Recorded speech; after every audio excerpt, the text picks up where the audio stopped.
tobacco-free, smoke-free campus. And for your safety, we remind you to keep your eyes on the field at all times, as foul balls can and will enter the seating area. Here's the starting lineups for game one. First for Itawamba. The head coach is Rick Collier. He is assisted by Dylan Ernest. Leading off, playing second base, number 15, Kyle Krieger. Batting second in center field, number 10, Jackson Lancaster.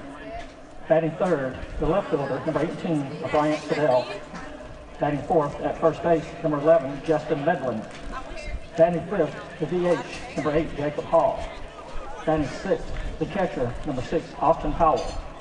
Batting seventh, playing third base, number 22, Russell Bunch. Batting eighth, the shortstop, number 13, Brett Coker. Batting ninth, the right fielder, number 9, Lane Domino. And the pitcher, number 12, Houston Harding. And now for your Southwest Bears. The head coach for the Bears is Ken Jackson. He's assisted by Justin Hay, Austin Biggs, and Will McDowell. Leading off, the center fielder, number 6, Zach Dearman. Batting second, the left fielder, number 14, DJ Lewis. Batting third, the shortstop, number 7, Paco Bello. Batting fourth, at first base, number 21, Michael Buck. Batting fifth, at second base, number 17, Logan Larimore. Batting sixth, the right fielder, number 3, Will Ford. Batting seventh, at third base, number 23, Brett Netterville. Batting eighth, the catcher, number 30, Reed Havard.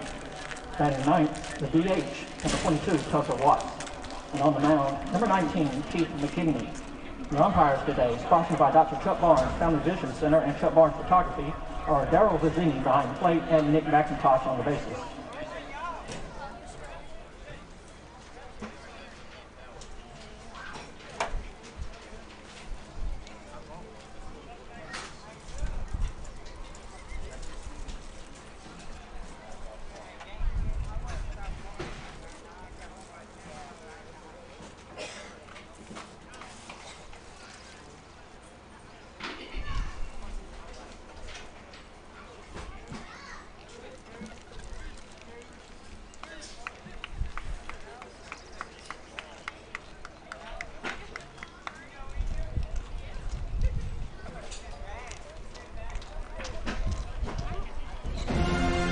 This broadcast of ICC Athletics is being brought to you by Renaissance Bank, Little Caesars, Davis Ford, the Sonic of Fulton, Tupelo Coca-Cola Bottling Works, the Orthopedic Institute of North Mississippi, First American National Bank, the ICC BSU, your Itawamba County Farm Bureau agent, Joey Cox, Cagle Eye Center, the ICC Foundation, the Bank of Okolona, and the ICC Alumni Association.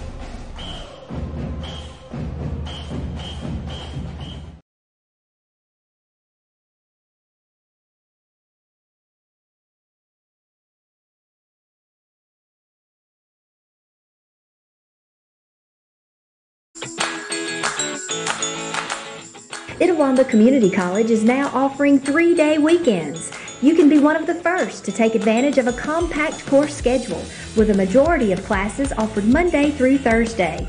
Let us customize your education to fit your needs. Become a part of the ICC family and apply today at apply.iccms.edu. ICC, the best start here.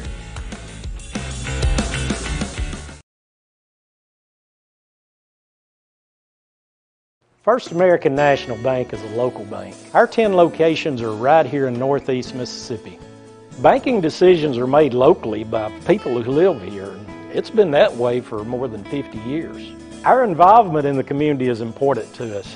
That's where our roots are. Technology, it changes daily, but our community is what keeps us together.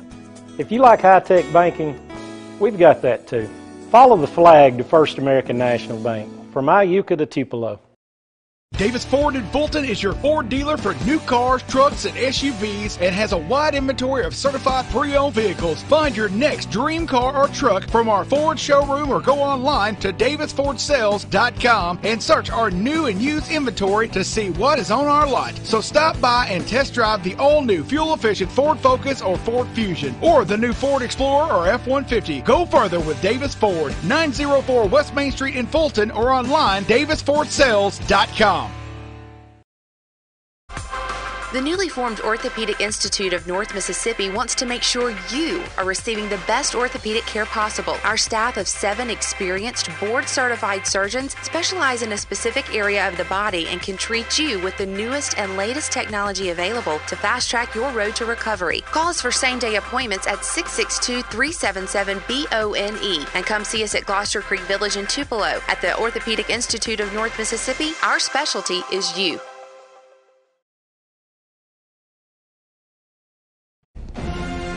This broadcast of ICC Athletics is being brought to you by Renaissance Bank, Little Caesars, Davis Ford, the Sonic of Fulton, Tupelo Coca-Cola Bottling Works, the Orthopedic Institute of North Mississippi, First American National Bank, the ICC BSU, your Itawamba County Farm Bureau agent, Joey Cox, Cagle Eye Center, the ICC Foundation, the Bank of Okolona, and the ICC Alumni Association.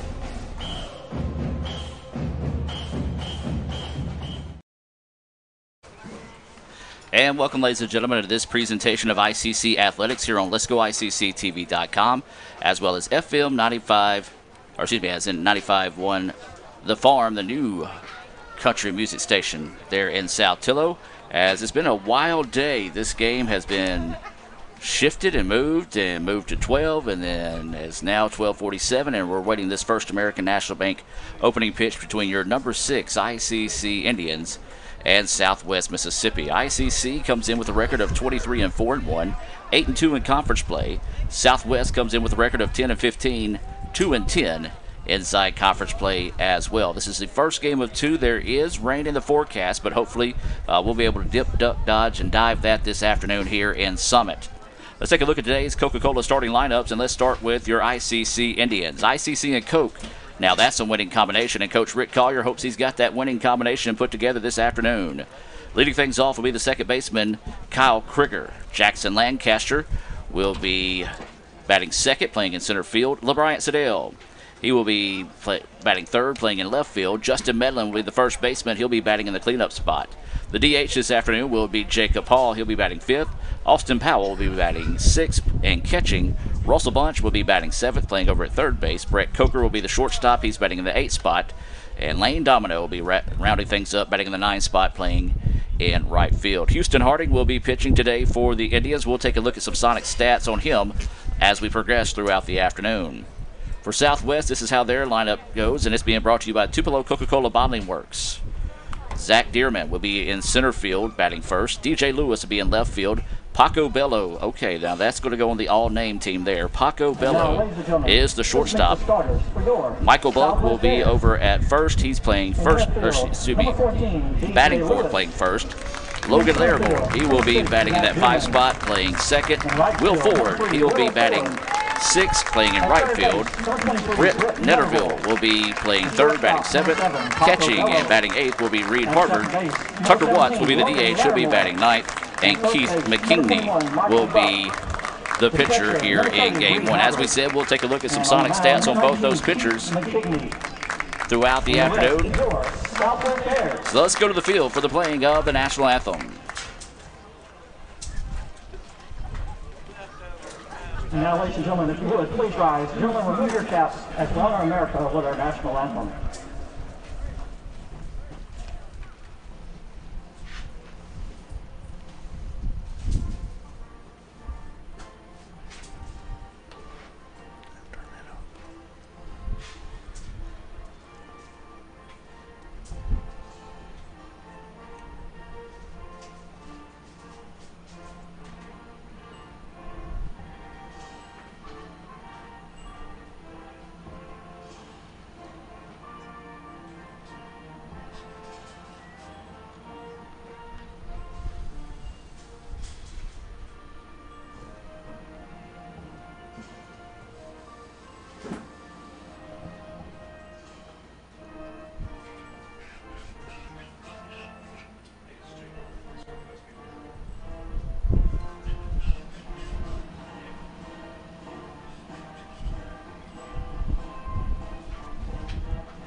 And we're going to take one more quick timeout here before we come back with that First American National Bank opening pitch.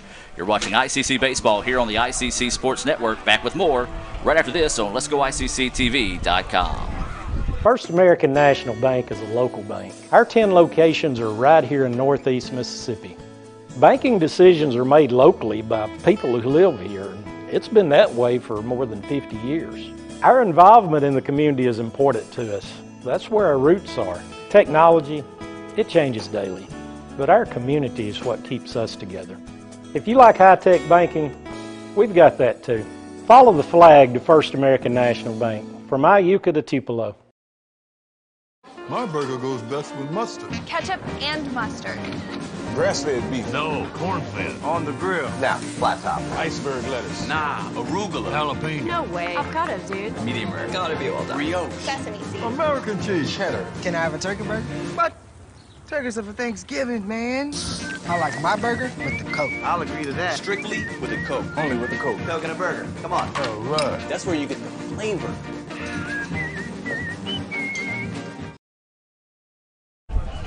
And welcome back, ladies and gentlemen, as we get set for that First American National Bank opening pitch here between the Indians and the Bears on the campus of Southwest Mississippi Community College in Summit, Mississippi.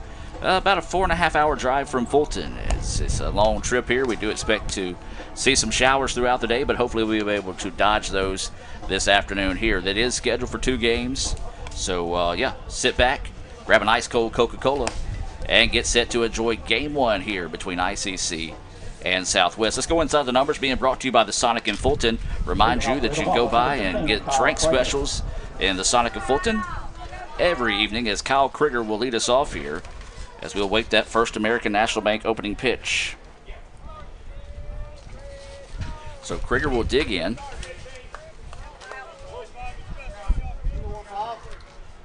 As we await that First American National Bank pitch here. It's fouled back and out of play. And your First American National Bank opening pitch coming your way at 12:51.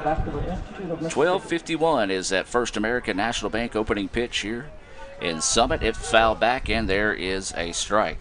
So Krieger will dig in after this pitch. We'll take a look at the numbers on the pitcher for Southwest. That pitch missing low for a ball. So Keith McKinney, he is 1-3 on the year with 2 saves. He's pitched 9 innings, given up 11 hits, 9 runs, all 9 of those earned. He has walked 2, struck out 9, and has a 9.00 ERA. Those are your Sonic stats on the pitcher here. There's a ground ball up the middle. It's going to be trouble. Shortstop's able to get to it, though. Throw over is in time. Yes, it is. Nice play over there at shortstop by Paco Bello. As we said, that's going to go on the all-name team this year. As that was a slow roller, thought that it might be a little bit of trouble there for Bello, but he was able to come over and make the play without an issue. So with 1 out now, this is going to be the center fielder Jackson Lancaster coming to the plate. Lancaster on the year, batting .346. He's got a .434 on-base percentage and a .510 slugging percentage. So Lancaster waiting the pitch, takes it inside for a ball.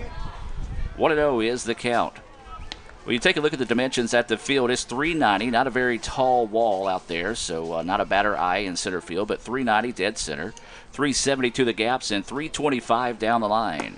As that pitch paints the inside corner for a strike, keeps the count now at 1-1.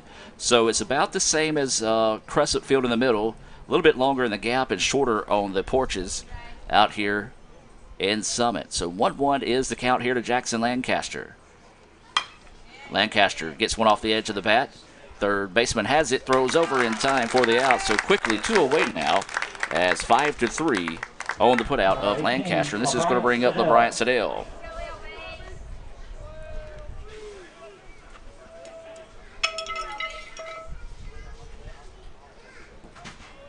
So Sedell will dig in with 2 outs. And nobody on here for the Indians as Southwest trying to get a quick 3-up, 3-down inning here to start the contest.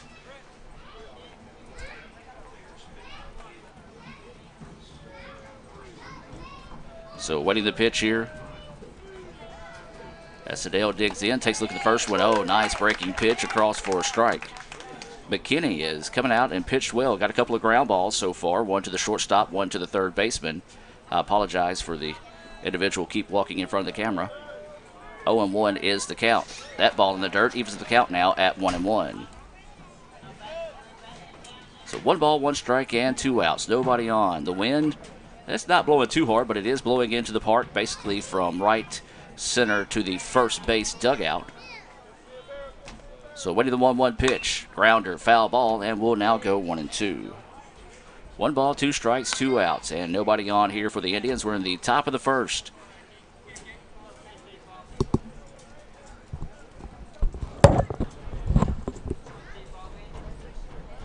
So Sedale's going to have to guard the dish here with a 1-2 pitch coming. Looks at it. Oh, looked pretty good there, but the umpire's going to say it's low. 2-2 now is the count. 2 balls, 2 strikes, and 2 outs. The Indians, they've done a good job this week getting some 2-out hits. Let's see if they can spark the bats here. 2-2 pitch coming. Sedale rips one, and it's going to be down the line. Left fielder's going to go back and make the catch.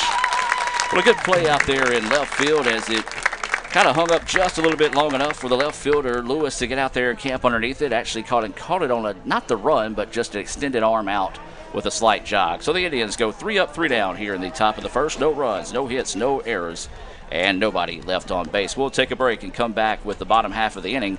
Due up for the Bears will be Dearman, Lewis, and Bello, as we'll take a break and be back with more right after this on Let'sGoICCTV.com.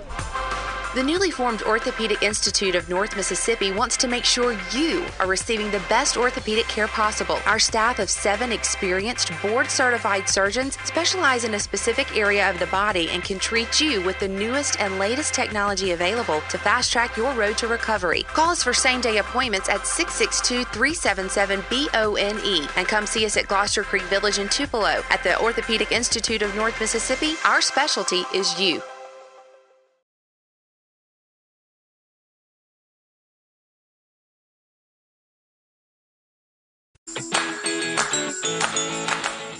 Itawamba Community College is now offering 3-day weekends. You can be one of the first to take advantage of a compact course schedule with a majority of classes offered Monday through Thursday. Let us customize your education to fit your needs. Become a part of the ICC family and apply today at apply.iccms.edu. ICC, the best start here.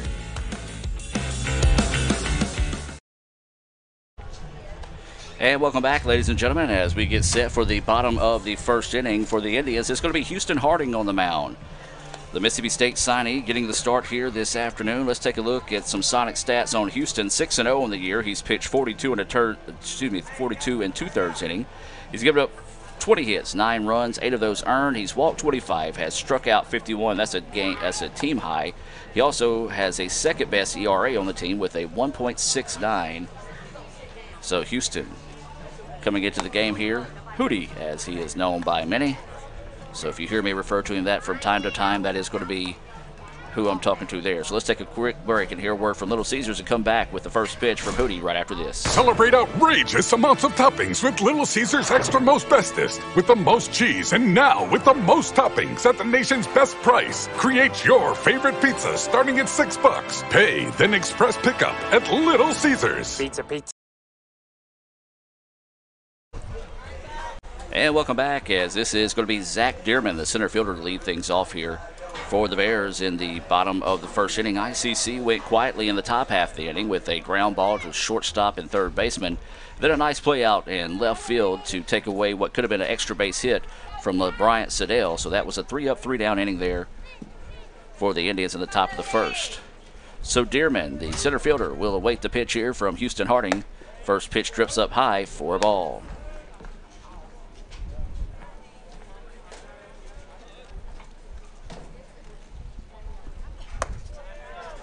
That pitch missing as well. 2 balls and no strikes now with no outs, as Dearman leading us off here in the bottom of the first. So waiting the 2-0 pitch here from Hootie. That pitch right down Broadway for a strike. 2-1 now is the count here to Dearman. Dearman, Lewis, and Bello, the 1-2-3 batters scheduled up here. As there's a flare out to the right side. Right fielder Lane Domino's got to have to run in a hurry. Makes the, no, it does not make the diving catch. It pops out of his glove And that will go for a leadoff double. So Dearman will start the contest with a double. Great effort out there in right field by Lane Domino. Had it in his glove as he went airborne to get after the ball that time. And made a long run, dove for it, had the ball in his glove, but when he hit the ground, it popped out, and that allowed Dearman to start things off here with a double. So a good start to the bottom half of the inning here for Southwest. And now this is going to be DJ Lewis, the left fielder, coming to the plate here for the Bears.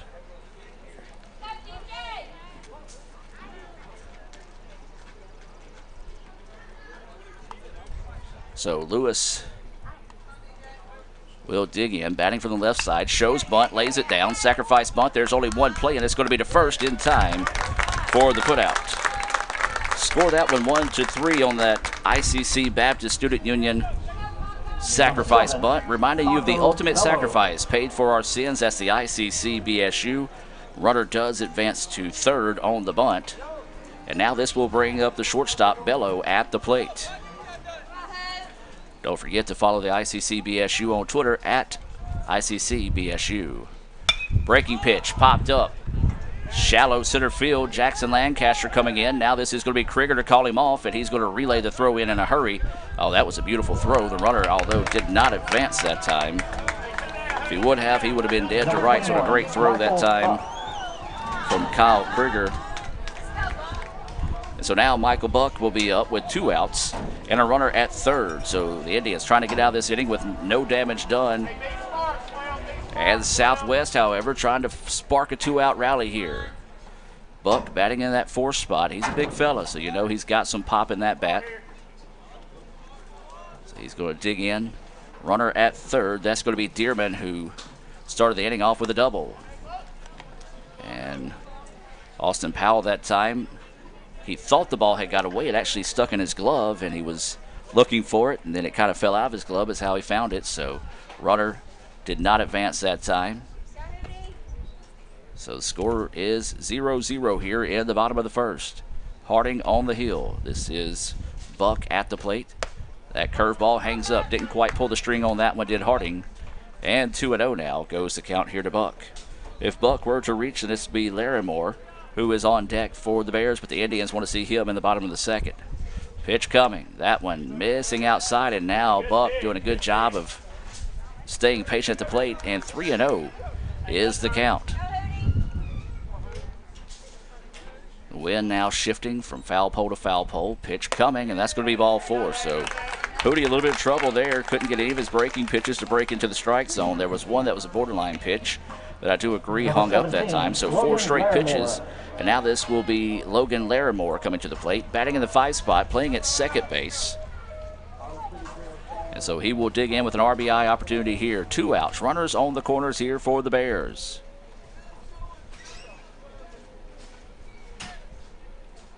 So Harding will retake the mound here.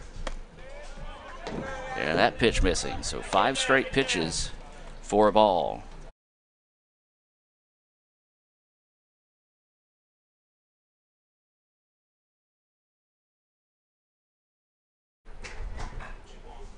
So the pitch coming now. There's swing and a miss. Evens the count now at 1-1. 1 ball, 1 strike, 2 outs. Runners on the corners here.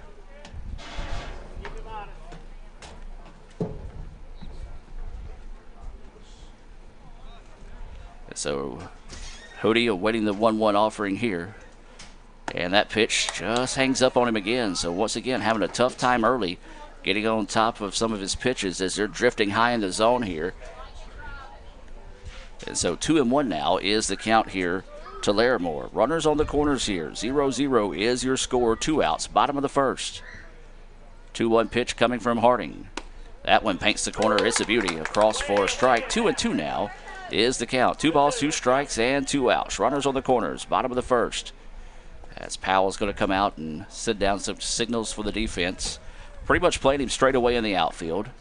Regular depth on the infield. Wind is blowing into the ballpark now towards the batter from right field. So it's shifting throughout the afternoon. And we expect that to be the trend as there is rain in the forecast for a little bit later on. So the 2-2 pitch, this one popped back out of play, and we'll do it all over again. That one fouled back behind us here in the ICC Alumni Affairs and Foundation broadcast booth. Find out how you can contribute to Itawamba Community College by visiting iccms.edu. Dr. Jan Reed Bunch, Jim Ingram, and Tilda Bushlawn doing a great job there in a very, very important role for the college. That's iccms.edu. So waiting the 2-2 pitch here. Slow, waited on it, laid back, and that's going to get through for a hit. One run will score there, and a good job of laying back and waiting on the pitch that time by Logan Larimore, and that will be an RBI single, and the lead goes to Southwest 1-0. That was Dearman who came around to score. He advanced to third after doubling on a sacrifice bunt, stayed put after a pop-up to shallow center that was reeled in. And so now, reeled in by the second baseman, and so now there's runners on first and second with 2 outs, and the Indians looking for the exit here as this is Will Ford. Ford stands in, takes that first pitch for a strike.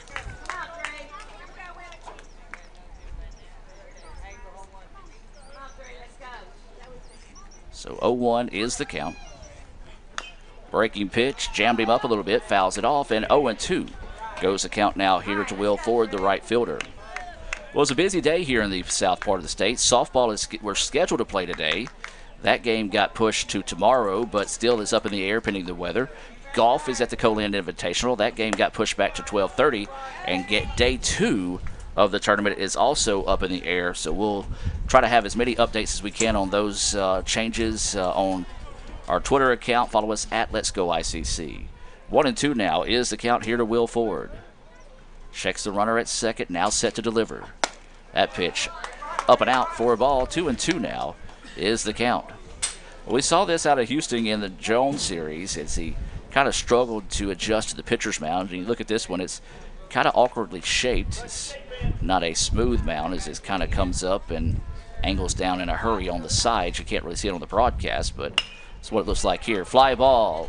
Center fielder Jackson Lancaster goes over and makes the running catch for the final out of the inning. But the Bears do score 1 run on 2 hits, no errors, and 2 left on base. We've played 1 here in game 1. ICC trailing at 1-0. Due up in the top of the second inning is going to be the 4-5-6 batters, Justin Medlin, Jacob Hall, and Austin Powell. We'll see what they do, but before we do that, we're going to hear from Renaissance Bank and more sponsors here on the ICC Sports Network. You could say it's about the clubs. You could say it's about the ball. You could even say it's about the course or the weather. But what it really comes down to is consistency and hard work. Over and over and over again. At Renaissance, we understand consistency. We understand hard work. Most importantly, we understand you. Renaissance Bank. Understanding you. Davis Ford in Fulton is your Ford dealer for new cars, trucks, and SUVs and has a wide inventory of certified pre-owned vehicles. Find your next dream car or truck from our Ford showroom or go online to davisfordsales.com and search our new and used inventory to see what is on our lot. So stop by and test drive the all-new fuel-efficient Ford Focus or Ford Fusion or the new Ford Explorer or F-150. Go further with Davis Ford, 904 West Main Street in Fulton or online davisfordsales.com. Number 11, Justin Medlin. And welcome back. As we said, Medlin, Hall, and Powell due up here in the top of the second. 1-0. Southwest with the lead after an RBI single from Logan Larimore. That scored Zach Dearman, who doubled after a great play out in right field. Just whenever Domino landed on the ground, the ball popped out of his hand. So Medlin will start us off. Takes a look at that first pitch, low and outside for a ball. Take a look at some stats on just this season. Batting .360. He's got a .472 on base percentage and a team best .593 slugging percentage. And there's a rip. Second baseman, though, in the right spot, was able to field it, puts it over for the putout. Well, that's what you call a scouting report, ladies and gentlemen, as they had him playing more towards first base than he did. Actually, he almost played as a second first baseman. He was so far over that time. Ground ball right to him. He was able to scoop that one up and get the easy out. So now this is going to be the DH, Jacob Hall. So as we said, it was a wild day to get to the ballpark. The game scheduled for 1 moved to 12, moved back to 1. Then this morning get a text about 11 o'clock saying they're going to try to start it at 12. As that pitch across for a strike to Jacob Hall. Umpires couldn't get here in time, so the umpires got here as quickly as they could, and our First American National Bank opening pitch was at 12:51. So now the Indians trailing 1-0. Hall fouls that one off the fist, and a nice play over there at first by assistant coach Dylan Ernest, barehanding the catch before it hit the ground. Haley Thompson had a chance to make a play on a foul ball at Mississippi Delta in softball earlier this week, and she opted not to, so kudos to Coach Ernest over there on the first base side. 0-2 now is the count. And that pitch missing low for a ball. Southwest fans thought that was strike 3. 1-2 now goes the count. It did look pretty good, but from my vantage point, it's going to be tough to see where those pitches are. So 1-2 now is the count here on Hall. That ball in the dirt, and now evens the count at 2-2. Austin Powell on deck, catching this afternoon, batting in the 6th spot. The Indians would love to see Russell Brunch, Brett Coker, and Lane Domino all get a shot at coming to the plate this inning. They trail 1-0. We're in the top of the second. As always, game 1 of the conference series are scheduled for 9 innings. And Hall hits a grounder. Shortstop comes 2 steps, then steps forward and throws over in time. So the Indians playing at 'em ball right now. Everything they're hitting is right at them. As that goes for out number 2, and this is going to be Austin Powell. Take a look at some Sonic stats on Austin Powell. He's batting .385. That leads the team in batting with a .529 on base percentage. That also leads the team. He's second with a .590 slugging percentage. So he's going to try to spark the bats here with 2 outs in the inning. So Powell will await the first pitch, swings on the first one he sees, and fouls it off the pole and out of play. And that goes for strike 1. 0-1 is the count. Well, as we said, the wind is shifting. It was blowing basically from left to right. Now it's blowing from foul pole to foul pole, right to left. Powell waiting the pitch, try to check his swing, fouls it off, and Coach Ernest once again making a play over there at first base. So McKinney has handcuffed the Indians here early. He's seen 5 batters. He's gotten 4 ground outs and a fly out to left. And so the Indians have not quite figured out the riddle of this Bears pitcher just yet. 0-2 pitch coming in the dirt. Not a bad spot to miss that time, especially with an aggressive batter like Powell, who has tried to go down and swing on a couple of pitches that might have been out of the zone. That time, see if he couldn't get him to chase one for strike 3. He did not. And so now 1-2 is the count. Lights are on here at the ballpark. Cloudy afternoon, not too bad muggy. As we await the 1-2 pitch here, the sun actually starting to peek out a little bit. There's a grounder up the middle, shortstop, routine play, grabs it, throws it over in time for the putout. So once again, the Indians go 3 up, 3 down in their respective inning. We'll move to the bottom of the second. Southwest leads it 1-0. We'll take a break and be back with more right after this on Let'sGoICCTV.com. Student involvement is a top priority here at Itawamba Community College. If you want to be involved with student government, then the Student Government Association is the place for you. If you have a stellar GPA, then Phi Theta Kappa is for you. If you're interested in the diverse culture of our campus population, then the Diversity Club is for you. If you're interested in leadership and service, then Indian Delegation is for you. If you're majoring in computer programming or computer networking, then CPNA, the Computer Programming Networking Association, is for you. If you're interested in good conversations and free lunch on Thursdays, then the Wesley Foundation is for you. Our health science programs also have specific organizations for those majors. Student Activities is excited to bring you new opportunies here at the ICC Tupelo campus. Whatever your passion may be, we have a place for you. This video is brought to you by Phi Theta Kappa, Beta Chi Sigma, Tupelo campus.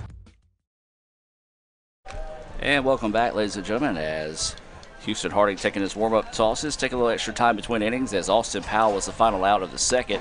He trots back onto the field now. We do welcome everyone watching here on Let'sGoICCTV.com, the Red Channel.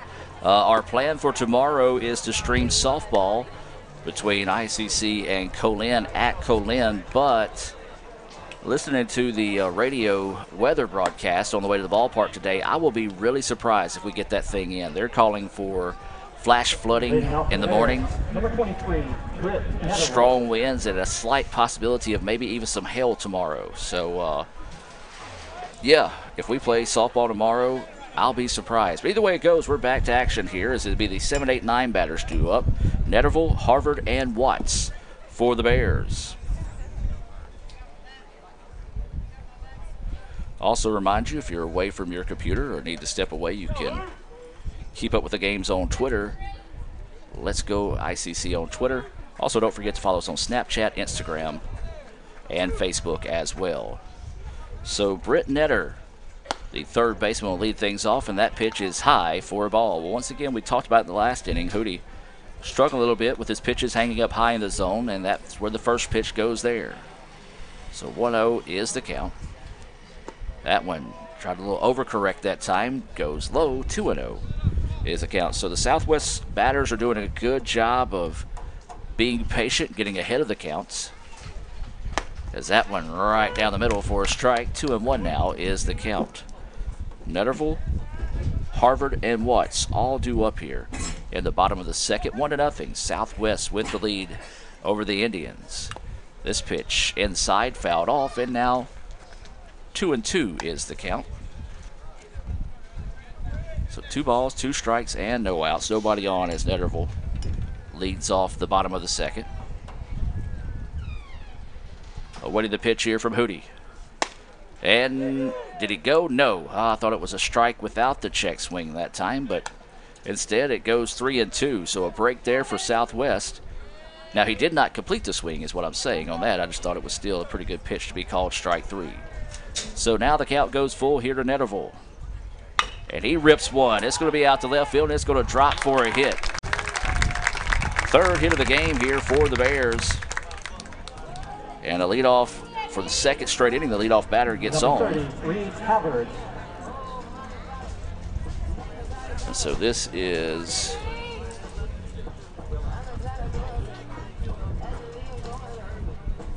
Reed Harvard coming to the plate. Take a look at some of the stats between these two teams. ICC in the top 30 in 8 offensive categories. Hits with 260, they're 27th. Doubles, they're 8th with 61. Extra base hits, they're 27th with 79.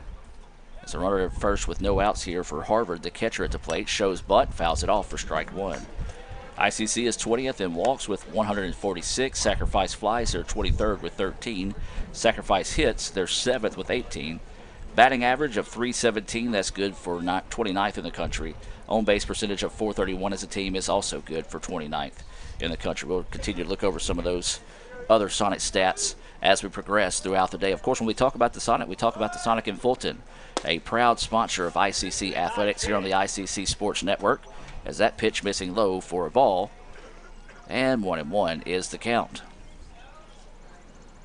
Tucker Watts is on deck. It's Netterville that's over at first. He's singled out to left.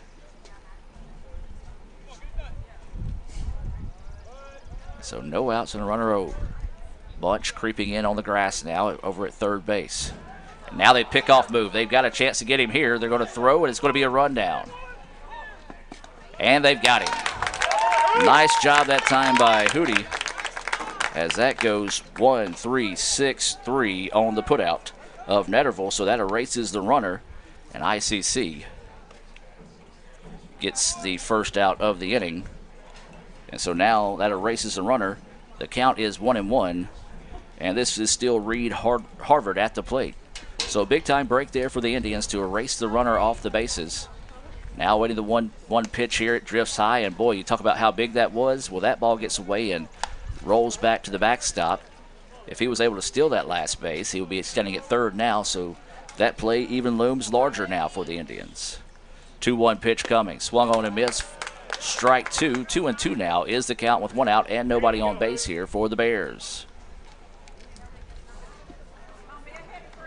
So Harvard awaiting the pitch here. 2-2 is the count. And there's strike 3. A beautiful Renaissance Bank strikeout there. Take a look at that on the Little Caesars instant replay. Got him on that inside corner. And that's the first Renaissance Bank strikeout of the day. Renaissance Bank, understanding you, renaissancebank.com, member FDIC. One of the best banks of the South. So now with 2 away, this is going to be Tucker Watts, the DH, batting in that 9 spot. Trying to spark a 2-out rally here. Southwest leads it 1-0. We're in the bottom of the second. This game's scheduled for 9 innings. As this pitch fouled straight back over the top of us here in the ICC Alumni Affairs and Foundation broadcast booth. Find out more about them by visiting iccms.edu. So 1 ball, 1 strike, and 2 outs. Nobody on here in the bottom of the second. Looping curveball, lifted. Center fielder Jackson Lancaster jogging over. Now is going to sprint up a little bit. Anytime the ball is kind of hit as a routine fly ball to the outfield, it's going to be the adventure with the way the wind is shifting around today. So no runs on 1 hit, no errors, and nobody left on base. An unconventional 3-up, 3-down inning there for the Bears. We're going to take a break and come back with the top of the 3rd inning. It'll be the 7, 8, 9 batters due up for the Indians. Russell Bunch, Brett Coker, and Lane Domino as they try to spark the bats for ICC. They trail it 1-0 after 2 complete here in Game 1 at Southwest. Itawamba Community College is now offering 3-day weekends. You can be one of the first to take advantage of a compact course schedule with a majority of classes offered Monday through Thursday. Let us customize your education to fit your needs. Become a part of the ICC family and apply today at apply.iccms.edu. ICC, the best start here.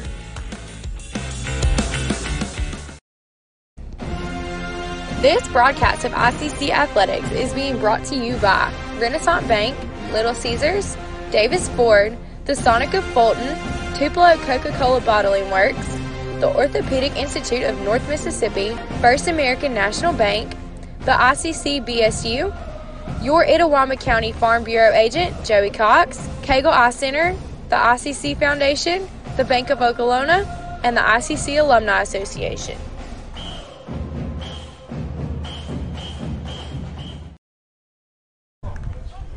And welcome back as is Russell Bunch to lead things off here, playing 3rd base. Brett Coker will be on deck, and Lane Domino in the hole here for the Indians. They trail 1-0. So Russell will try to spark the bats for the Indians. They have not got a hit so far. Matter of fact, only 1 ball has left the infield. As that first pitch in the dirt, missing for a ball. And remind you that you can follow us on Twitter. Ooh, that smoke coming through with the hamburgers on the grill smells amazing.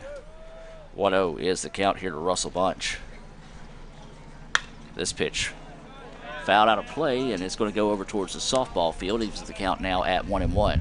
The reason why I mentioned the softball field, we very well could be right back down here next Friday with the softball team. Of course, as always, this time of year, those schedules are weather pending, so we invite you to visit letsgoicc.com to see the schedules and follow us on Twitter at letsgoicc for any possible changes. That pitch missing low and outside for a ball. 2-1 now is the count here to Russell Bunch. So Bunch takes that one for a ball as well. 3-1 now is the count here to Russell. He's batting .290 on the year. He's got a .475 on base percentage and a .403 slugging percentage. And he's got a hitter's count here with a 3-1 count. Pitch coming. And that's ball 4. So Bunch waited a little bit. The catcher framed it a little bit, held on to it, and that's going to be the first base runner of the day as Bunch draws the walk. And so now this will be Brett Coker coming to the plate.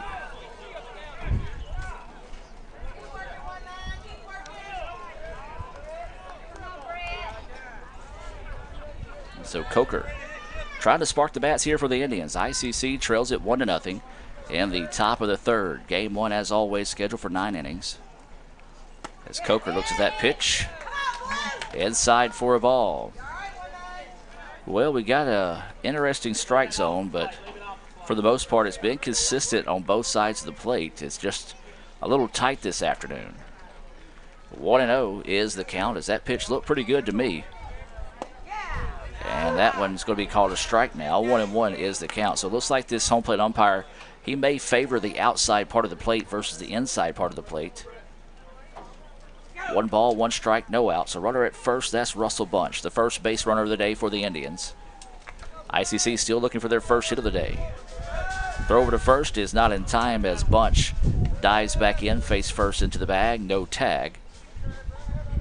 The wind shifting again now, blowing into the ballpark, basically from the scoreboard to the first base dugout. 1-1 is the count here to Coker.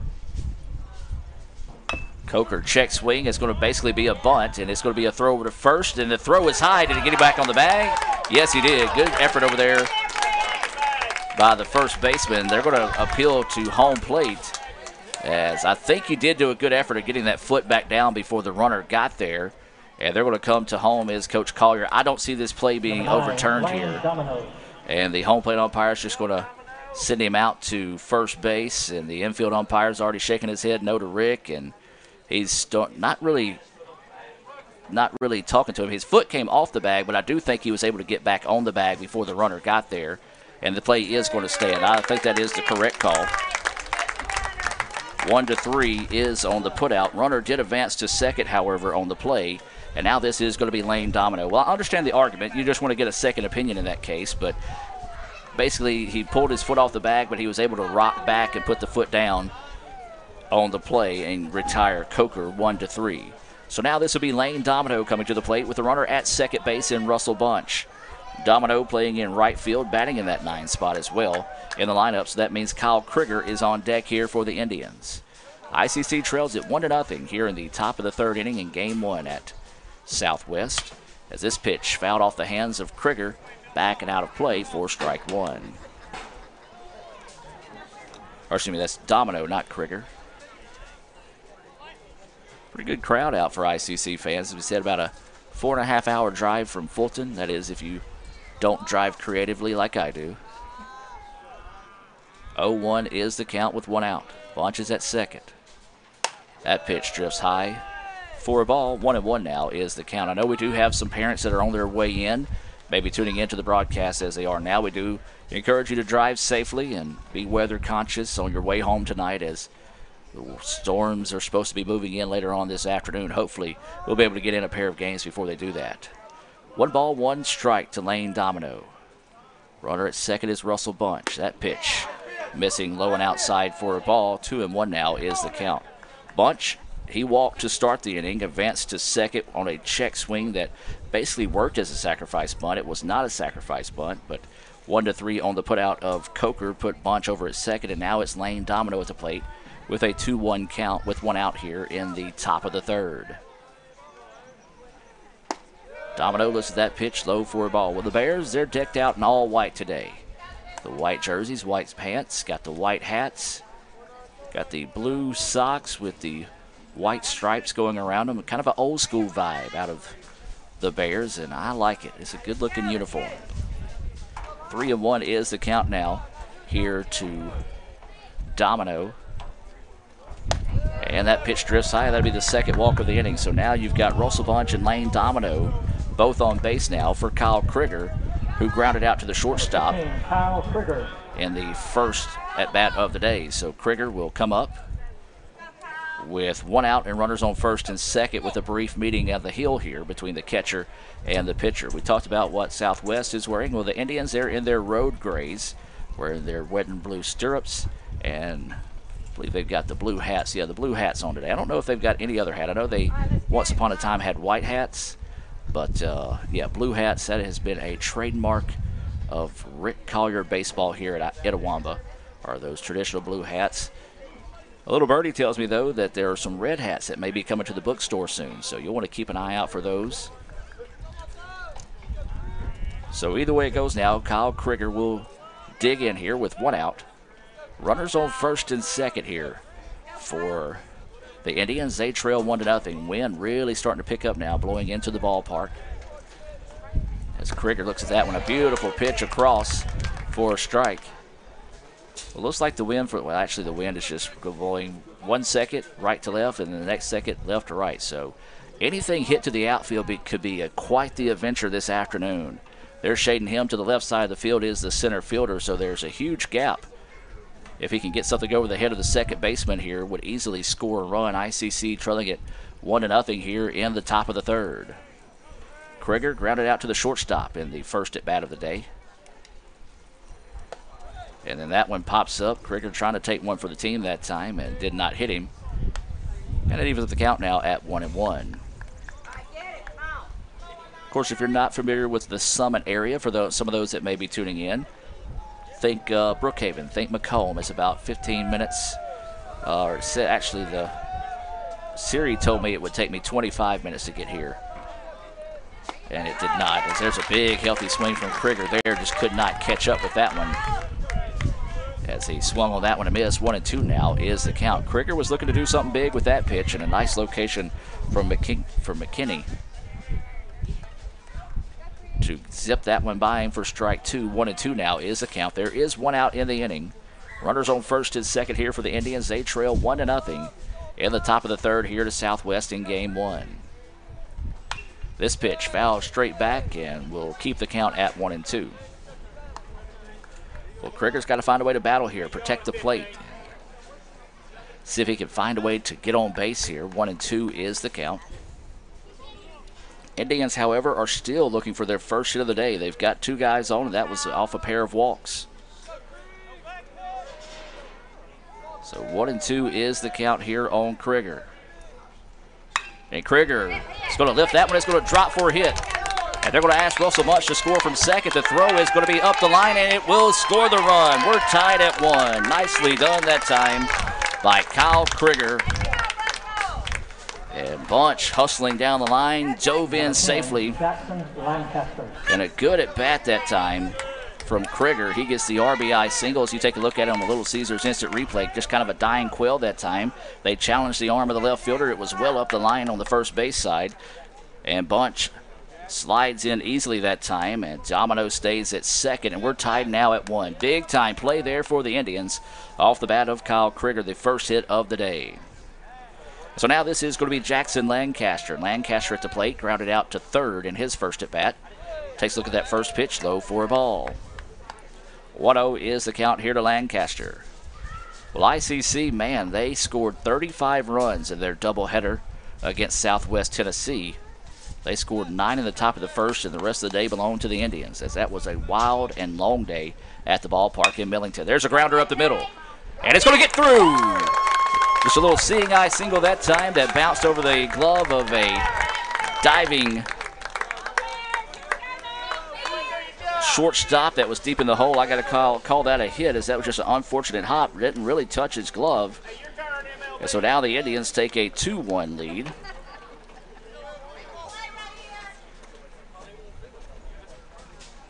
Number 18, LeBryant Siddell. So this will bring up LeBryant Siddell here for the Indians, as ICC has pushed 2 runs across the board. There's one out in the inning. Runners at first and second. Russell Bunch has scored, and Lane Domino has scored here. And so the Indians with back-to-back hits now out of Krieger and Lancaster, and Siddell, who had a nice hit, put the bat on the ball pretty nicely before a nice play out in left field on a running catch by Lewis.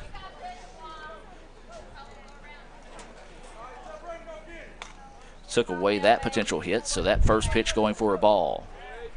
So Siddell stands in and takes that pitch for a strike. Kind of looks back at the home plate umpire. Kind of an awkward call that time. He has a little bit delay on the strike, and to be honest with you, he hadn't called enough of them to know if that's his normal cadence. Well, there is a bevy of business picking up in the Southwest bullpen. 1, 2, 3, 4, 5, 6, 7 guys up in the bullpen right now, as this pitch fouled back for strike 2. 1-2 now is the count. Now, of course, I say that many people up. It's obviously not that many people throwing. There's 2 guys throwing right now in the bullpen. But it just look up and you look down the bullpen, and everybody was up walking around. So 1-2 now is the count here to LB. Runners on first and second with 1 out. ICC has pushed across 2 runs here in the top of the third to take a 2-1 lead. Back-to-back RBI singles from Krieger and Lancaster. Siddell fouls that one off, and it's going to go back, held on to by the catcher, and that will be the first Renaissance Bank strikeout of the day for the Bears. So now this will be Justin Medlin coming to the plate. McKigney gets his first Renaissance Bank strikeout of the day for the second out of the inning, and now this is going to be Medlin. Well, I tell you what, Medlin likes that porch out there in right field. If he's going to touch one and send it out of the ballpark today in right field, he's really going to have to touch one, because the wind is coming into the park basically now from the scoreboard to the home plate. Not saying he doesn't have the power to do that, because he does. That pitch missing outside for a ball. 1-0 now is the count. Justin Medlin at the plate. If he were to reach, it would be Jacob Hall. Due up. Medlin grounded out to second to start the second. And the Indians actually sent 9 guys through the lineup before they were able to get their first hit of the day. 2-1 is your score here in the top of the third. That pitch, oh, good looking pitch, but caught a ball. Do not know where that one missed. 2-0 now is the count. So we do have a tight strike zone, ladies and gentlemen. About the size of maybe 2 shoe boxes. So 2-0 is the count here to Medlin.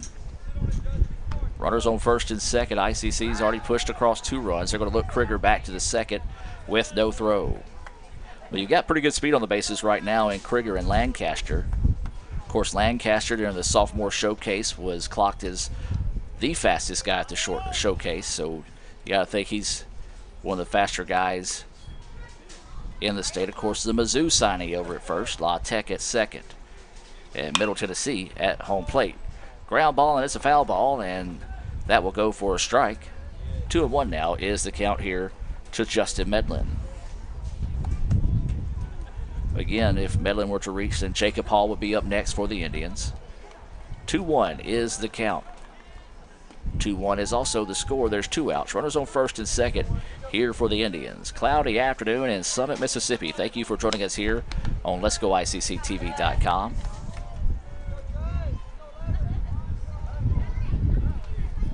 Medlin, oh, fouls that one off. Good pitch that time for McKigney to come in on the hands, trying to see if he couldn't even chase one, and then a good job by Medlin to find a piece of that one, foul it out, and keep the at-bat alive. 2-2 is the count with 2 outs. Runners on first and second. Indians got their first hits of the day, and it belongs to the 2 guys on the bag, Kyle Krieger and Jackson Lancaster. Can Medlin spark a 2-out rally here for the Indians? They lead it 2-1. Awaiting the 2-2 pitch here. There's a hard hit ground ball. Second baseman's going to come over, makes the play. Should be routine. It is. And for the second straight time, Medlin is retired 4-3. And that ends the inning. But the Indians get 2 runs on 2 hits, no errors, and 2 left on base. ICC leads it 2-1 here as we move to the bottom of the third. We'll take a break and be back with more right after this on Let'sGoICCTV.com. The newly formed Orthopedic Institute of North Mississippi wants to make sure you are receiving the best orthopedic care possible. Our staff of 7 experienced, board-certified surgeons specialize in a specific area of the body and can treat you with the newest and latest technology available to fast-track your road to recovery. Call us for same-day appointments at 662-377-BONE and come see us at Gloucester Creek Village in Tupelo. At the Orthopedic Institute of North Mississippi, our specialty is you. The longer a person has diabetes, the more likely they are to develop diabetic retinopathy. If left untreated, diabetic retinopathy can lead to blindness. That's why it's important for diabetics to have a comprehensive eye examination with dilation once a year. I'm Dr. Laurie Cagle of Cagle Eye Center in Fulton. We offer comprehensive eye exams to provide diagnosis and treatment of various eye diseases. Browse our large selection of frames available in prescription and non-prescription. Call to schedule your appointment today at Cagle Eye Center in Fulton. And welcome back, ladies and gentlemen, as Zach Dearman is at the plate. He started the game off with a double, eventually came around to score on a single by Logan Larimore. ICC does get 2 runs in the top of the third off RBI singles from Kyle Krieger and Jackson Lancaster. That is your Sonic scoring update.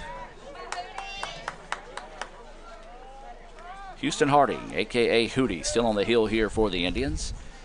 His first pitch drifting high for a ball. Again, Hootie having a hard time getting on top of some of his pitches here early in the contest.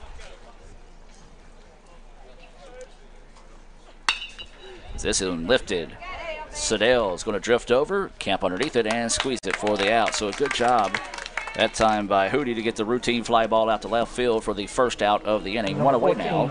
And this will be DJ Lewis. DJ Lewis, no official at-bat in the contest. He had a sacrifice bunt in his first at-bat. It did eventually result in a score, so it was nicely done that time on the part of DJ Lewis. DJ playing out there in left field. He also had a nice play to steal an extra base hit from LeBryant Siddell to end the first. That pitch high for a ball. 1-0 is the count.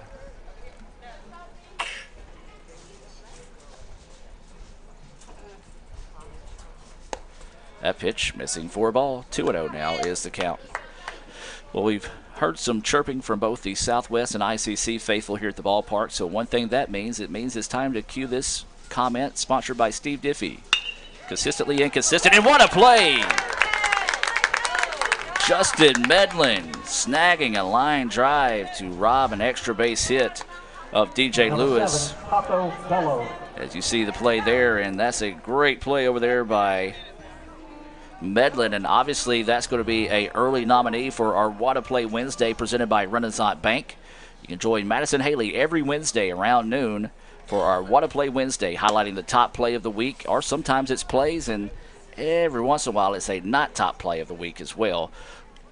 So you'll want to be sure and follow that on Twitter, Instagram, Snapchat, and Facebook. Simply follow Let's Go ICC. That pitch drifts high for ball 2. 2-0 now is the count. Indians lead it 2-1. 2 outs. Nobody on here after that great play. As there's a hard hit ball that's down the line. This is going to go for extra bags here.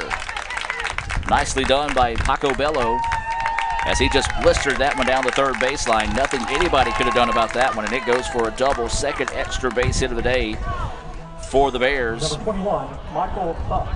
And they've done a pretty good job of getting 2-out hits this afternoon. They got a 2-out hit in the first that eventually scored a run. That's a 2-out hit that puts a runner now in scoring position, and this will be Michael Buck. Buck walked in his previous at-bat, was left stranded in scoring position. The Indians have left 1 stranded in scoring position. The Bears have left 1 and 2 overall, and ICC's also left 2 overall on the bags. This pitch missing inside for a ball.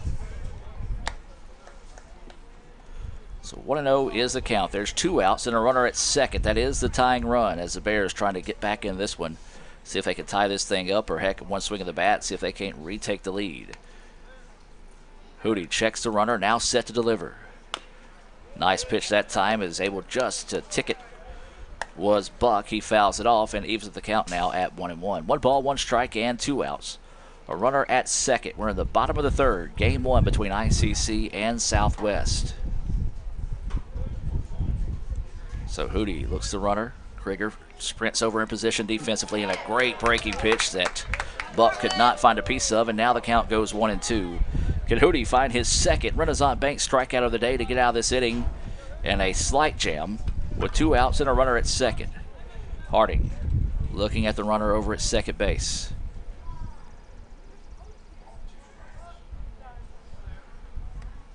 And now we'll get set to deliver. Pitch coming in the dirt. It's going to get away, and the runner will advance. So he'll advance on the wild pitch as Powell tried to get in front of that one. It just knifed away from him in a hurry there. And so now a big-time play there. Count goes 2-2 here on Buck. The tying run is now at third base. 2 balls, 2 strikes, 2 outs.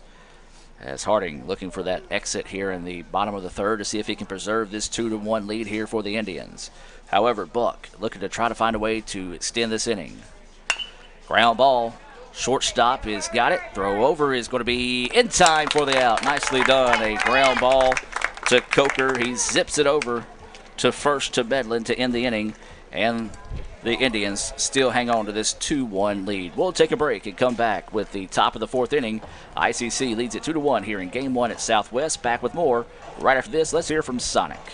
Crunchy Fritos, warm chili, melty cheese, all together for 99 cents. It's like real comfort food. I'm trying to get out of my comfort zone, and these guys keep pulling me back in. Pulling me back in! Hurry in for Sonic's Fritos Chili Cheese Faves starting at 99 cents. And try order ahead to get happy hour anytime. Sonic's Fritos Chili Cheese Faves. A Fritos chili pie. Juicy Junior Burger. Or Junior Wrap. Does all this comfort come at a price? Yes, it starts at 99 cents. Hurry in for Sonic's Fritos Chili Cheese Faves. Well, that's pretty good timing on the Sonic commercial, as we do have a pitching change now. So let's go inside the stats being brought to you by Sonic. New pitcher is Brendan Baker. He is 0-1 on the year. He's pitched 3 innings. He's given up 4 hits, 4 runs, all 4 of those earned. He's walked 3, struck out 4, and has a 12.00 ERA. Those stats being brought to you by our friends, the Sonic in Fulton. A cherry limeade sounds amazing right now, folks. As we'll take a break, and let's hear from Renaissance Bank and be back with more right after this. You could say it's about the clubs. You could say it's about the ball. You could even say it's about the course or the weather. But what it really comes down to is consistency and hard work. Over and over and over again. At Renaissance, we understand consistency. We understand hard work. Most importantly, we understand you. Renaissance Bank. Understanding you. And welcome back, ladies and gentlemen, as we move now to the top of the 4th inning. ICC with a 2-1 lead here in Game 1 over Southwest. For ICC, it'll be the 5, 6, 7 batters due up. Jacob Hall, Austin Powell, and Russell Bunch. Hall takes a look at that first pitch, in there for a strike. New pitcher in the game, as we talked about, is Brendan Baker, as he enters with in a 2-1 deficit. So not a decision right now for Baker. There's a ground ball. Shortstop will get it. Jammed him up a little bit, but plenty of time to throw over. It's a little bit off, but a nice stretch by the tall first baseman to get the out that time. Sort of the second time Hall has been retired, 6-3. And now this will bring up Austin Powell. Austin grounded out to the shortstop to end the second, so he's looking to redeem himself here.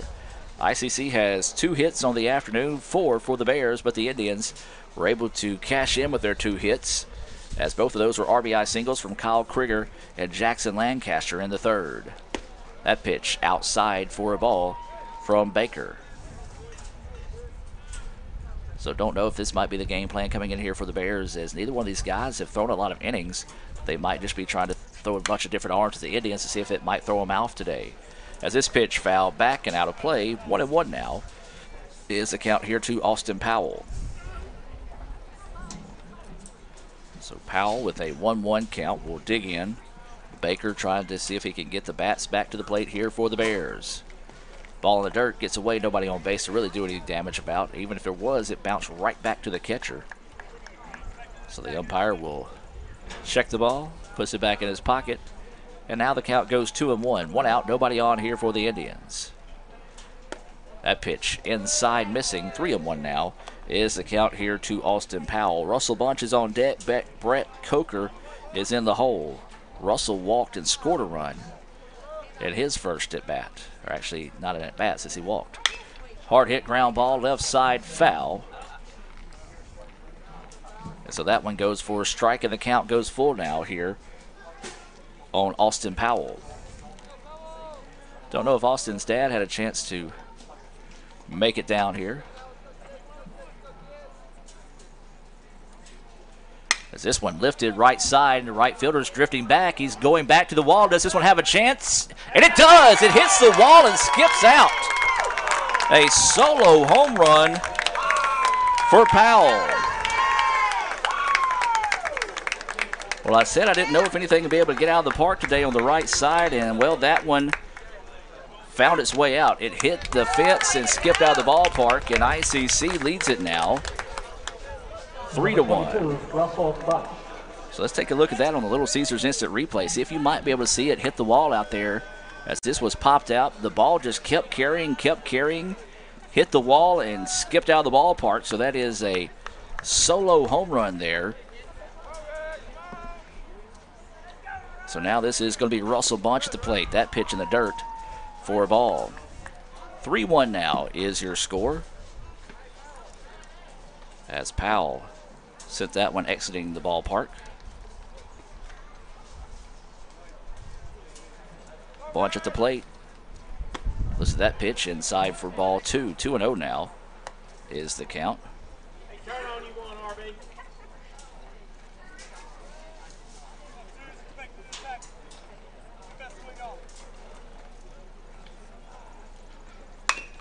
A bunch grounder, third baseman comes up and makes a nice play on it. Throw over is in time. 5-3 to retire Bunch. Well, that one was an awkward hop on the third baseman. Made it a difficult play, but he did a good job of staying down on the ball that time and collecting the out. And this will be Brett Coker. And so Coker was a check swing ground out to the pitcher in his first at bat, trying to spark a 2-out rally here for the Indians. They lead it 3-1. And a big, healthy swing that time for Coker. Couldn't catch up with it for strike one.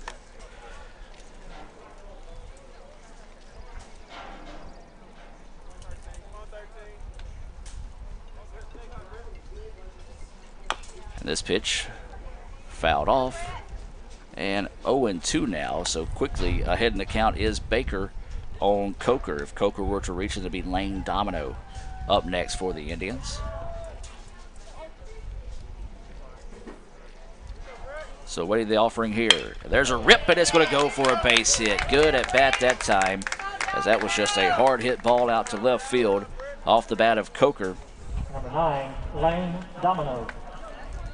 And so a 2-out hit there for the Indians, and now this is going to bring up Lane Domino. Let's go back and look at that hit from Coker. See, just a good job of laying back, waiting on the pitch that time, and just smoked it out to left field. And so with a 2-out hit now, this will be Lane Domino. Domino walked and scored a run the last time he was at the plate. Now we'll dig in with 2 outs and a runner at first in Brett Coker. There's a shot up the middle, and it gets through. Well, another great diving effort by the second baseman. Just could not find the ball that time, as back-to-back hits now. We go back to the top of the lineup and Kyle Krieger. Well, that one was just too tall for the pitcher and just too far out of the reach of the second baseman. And so now with runners at first and second, this will be Kyle Krieger coming to the plate. Krieger had an RBI single in his previous at-bat. He's also grounded out to the shortstop back in the first. So ICC trying to see if they can get that merry-go-round spinning here in the top of the fourth inning with 2 outs. They did a good job of it against Southwest Tennessee. Now see if they can do it against Southwest Mississippi here in game 1, as this pitch foul back out of play for a strike. Remind you, as that one goes over us here in the ICC Alumni Affairs and Foundation broadcast booth, find out how you can contribute to Itawamba Community College by visiting iccms.edu. 0-1 is the count here to Kyle Krieger. Krieger hits one, and it's going to find its way through, and they're going to ask the run to score from second. And they're going to throw it to third. The third baseman's not there, and Krieger will advance to second on the throw, and another clutch hit there for the Indians. And that pushes the run across, and ICC now leads it 4-0. That will go down as a single for Krieger, or excuse me, I should say 4-1 is the score. That's his second RBI single of the day. He does advance on the throw, and that was Coker who scored. That one just returned to sender right back up the middle that time, and now this is going to be Jackson Lancaster. Lancaster had an RBI single in his last at-bat. Boy, a hit would be huge here for the Indians. Lancaster lifts this one. Right fielder's going to go back. Looks like he's going to be able to camp underneath this one. He will and squeeze it for the out. So Lancaster retired out there in right field, but the Indians do push across 2 runs on 3 hits. And no errors and 2 left on base. As we get set to move to the bottom of the fourth, ICC leads it 4-1. We'll take a break and be back with more right after this. This broadcast of ICC Athletics is being brought to you by Renaissance Bank, Little Caesars, Davis Ford, the Sonic of Fulton, Tupelo Coca-Cola Bottling Works, the Orthopedic Institute of North Mississippi, First American National Bank, the ICC BSU, your Itawamba County Farm Bureau agent, Joey Cox, Cagle Eye Center, the ICC Foundation, the Bank of Okolona, and the ICC Alumni Association.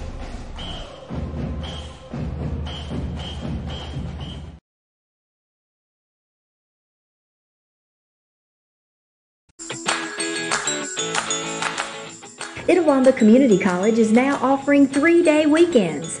You can be one of the first to take advantage of a compact course schedule with a majority of classes offered Monday through Thursday.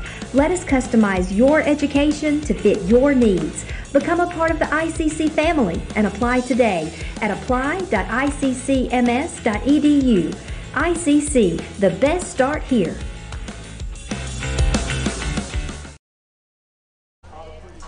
Welcome back as the Indians hang 2 more runs on the board after a solo home run from Austin Powell and then an RBI single, the second of the day for Kyle Krieger. And ICC leads it now 4-1 as we head to the bottom of the 4th inning. Going to be the 5, 6, 7 batters due up here for the Bears. It'll be Larimore, Ford, and Netterville due up here.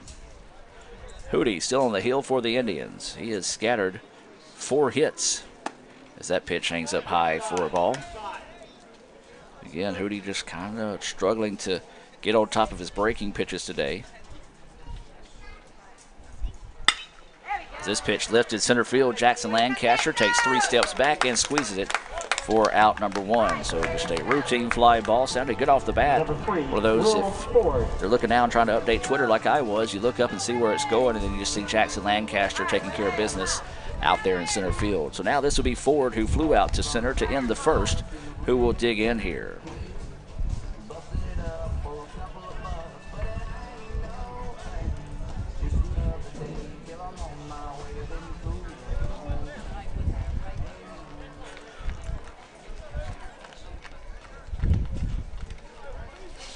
And so now this will be 1 away, and there's a shot right back up the middle, just over the head of Harding, and that's just a hard hit single. Good job by Ford that time. Return to center, as that's going to be a flare out to center field, and that goes for the 5th hit of the day for the Bears. And now this will be Netterville coming to the plate. He singled but was caught in a rundown after being picked off. It was 1-3-6-3 on the putout of Netterville. That was back in the 2nd for an unconventional 3-up, 3-down inning.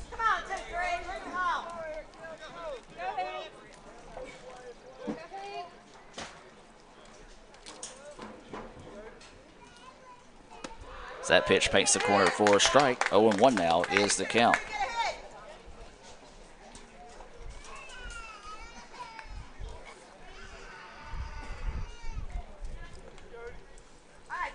So 0-1 is the count. 1 out. Runner over at first. 4-1 is your score. Indians with the lead.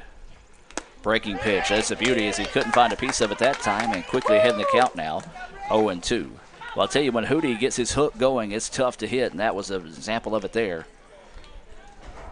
As Netterville took a healthy chop there and couldn't find a piece of it. 0-2 now is the count. Runner at first. Pitch coming. It's high for a ball. 1-2. Not a bad spot to miss, especially after throwing the curveball that you just saw there to Netterville. See if you couldn't get him to chase one that stayed up out of the zone. Good eye on the part of Netterville. And now the count goes 1-2. 1 ball, 2 strikes, and 1 out. 4-1 is the score here in the bottom of the 4th. ICC with the lead. There's a grounder up the middle. And they're going to touch 1, and they're going to get 2. The Indians turn a Little Caesars double play to get out of the inning, and that's a pitcher's best friend there as Hootie is fired up, welcoming guys to the dugout in a big-time Little Caesars double play to end the inning. No runs, 1 hit, no errors, and nobody left on base. We've played 4 in a game scheduled for 9 here in Game 1.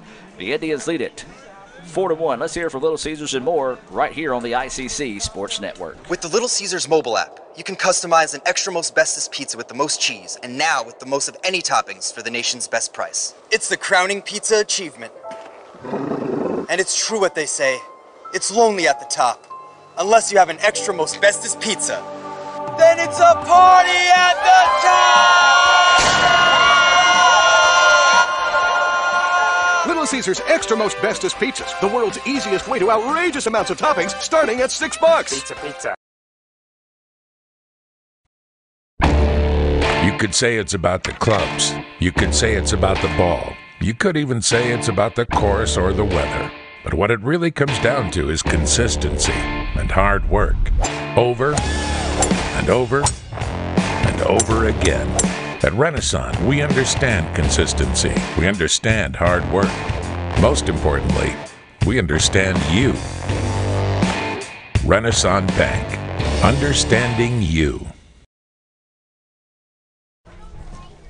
And welcome back to action. 4-1 is your score as we move to the top of the 5th inning. It'll be LeBryant Siddell coming to the plate here for the Indians. The 3, 4, and 5 batters due up. Siddell, Medlin, and Hall. Siddell 0 for 2 on the day with a strikeout. He has flew out on a nice play in left field. Takes a look at that first pitch from Baker across for a strike. Well, Brother Chris has sent me some scores throughout the league, so we'll try to get those to you at the next opportunity. Of course, when we talk about those scores, those are our Renaissance Bank scoreboard updates. Is that pitch missing for a ball?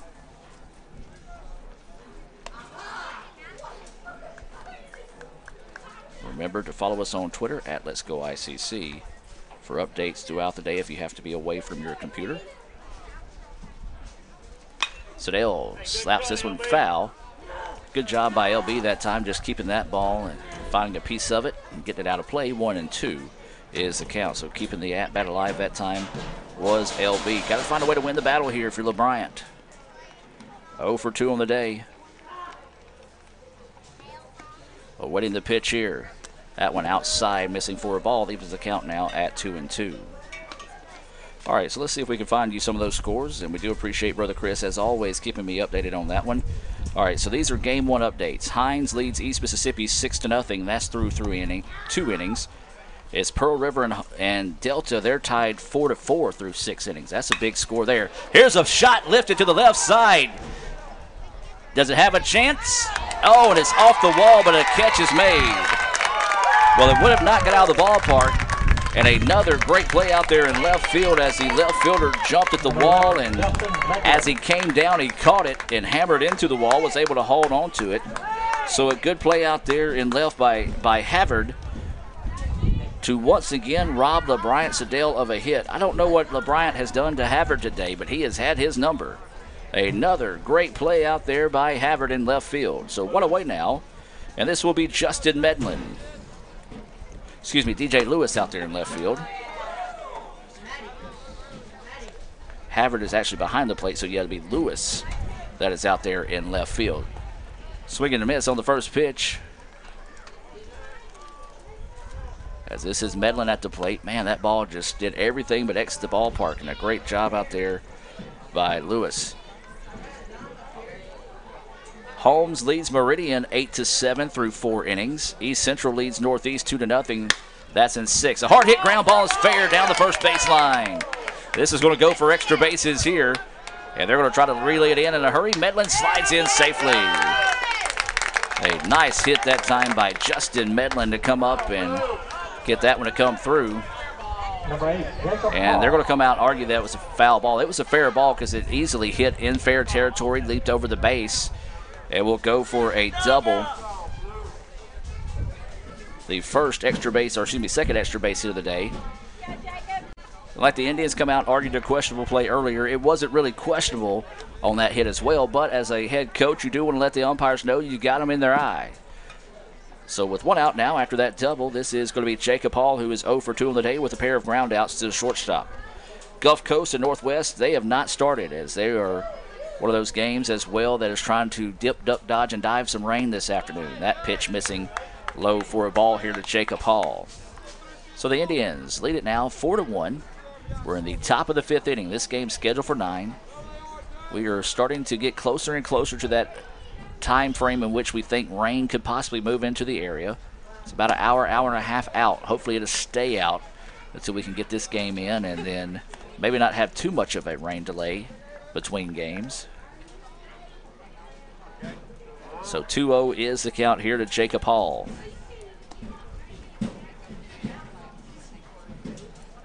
So Hall will dig in, awaiting the 2-0 offering here from Baker. And this pitch popped up left field. Lewis will jog in. He's going to look and check the runner, and now we'll squeeze it for the out. So the second out of the inning here recorded by Lewis. And with 2 away and a runner at second, this is going to bring up Austin Powell to the plate. Austin had that home run that bounced off the top of the fence out there in right field. Right field's at 370. Well, he hit it at 370 and a half. Or actually just hit it probably about 370 and an inch as it was skipped off the top of the wall underneath the scoreboard and got out for the home run. So 2 outs and a runner on second here in the top of the 5th. That pitch inside, nearly hitting the batter that time. And it goes for a ball. Well, the fruit I had for breakfast right around 10 o'clock, 9:30 or 10 has wore off. As there's a shot, center fielder's going to have to go back in a hurry. I don't know if he sees it or not. He's going to run, and yes, he does. Adjusted to the ball, was able to find it. Maybe he looked up for a second. Looks like he did not get a good jump on the ball, but he was able to find it, showing off some pretty good speed out there by Zach Dearman to record the out. So the Indians get no runs on one hit, no errors, and one left on base. We'll move to the bottom of the fifth, but before we do that, we're going to take a break. ICC leads it 4-1. Due up for the Bears is going to be Havard, Watts, and Dearman in the bottom of the fifth. Back with more right after this on Let'sGoICCTV.com. First American National Bank is a local bank. Our 10 locations are right here in Northeast Mississippi. Banking decisions are made locally by people who live here, and it's been that way for more than 50 years. Our involvement in the community is important to us. That's where our roots are. Technology, it changes daily, but our community is what keeps us together. If you like high-tech banking, we've got that too. Follow the flag to First American National Bank, from Iuka to Tupelo. My burger goes best with mustard. Ketchup and mustard. Grass-fed beef. No, corn-fed. On the grill. Nah, flat top. Iceberg lettuce. Nah, arugula. Jalapeno. No way. Avocado, dude. Medium rare. Gotta be well done. Brioche. Sesame seeds. American cheese. Cheddar. Can I have a turkey burger? What? Turkey's for Thanksgiving, man. I like my burger with the Coke. I'll agree to that. Strictly with the Coke. Only with the Coke. Coke and a burger. Come on. All right. That's where you get the flavor.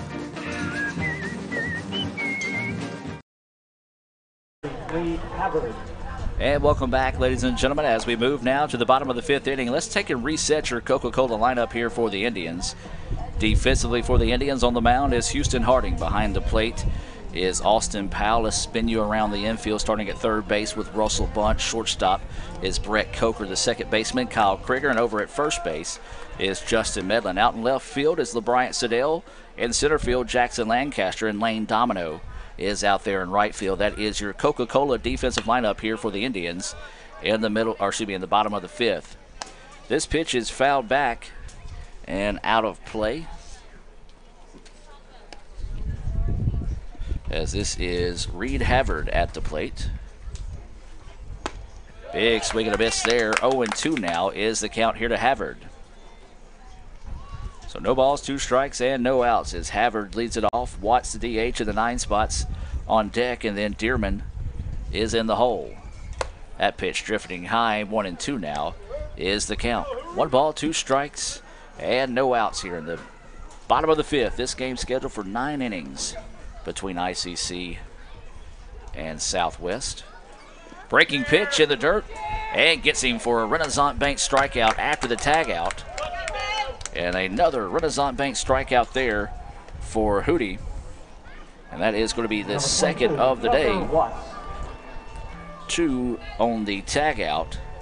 And so that is the second Renaissance Bank strikeout of the day here for Hootie. And 1 out now. And this is going to be Tucker Watts, the DH.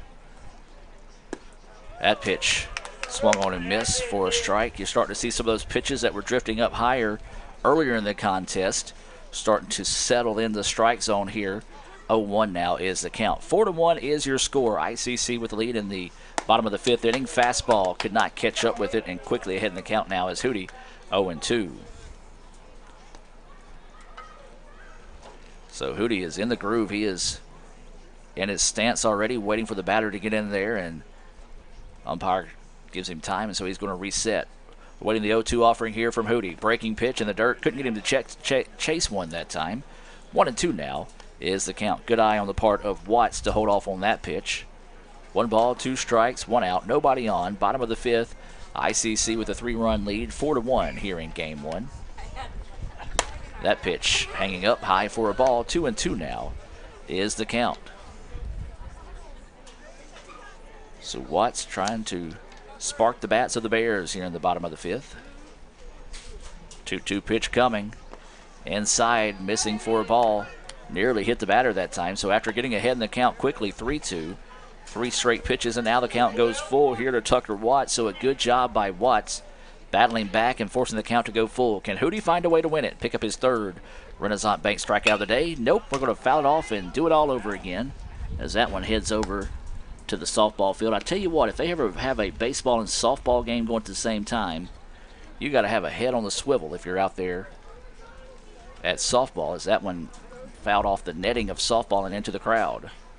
And this pitch fouled off. Good job by Watts to find a piece of it. Came off his foot that time. And I'm going to say this, folks, for somebody that is clumsy and has had a lot of foot injuries throughout his lifetime, anytime you foul a ball off the top of your foot, it hurts. You kind of saw Watts trying to shake that one off. 3-2 pitch coming. Ripped, and it's going to go foul out into the bullpen area.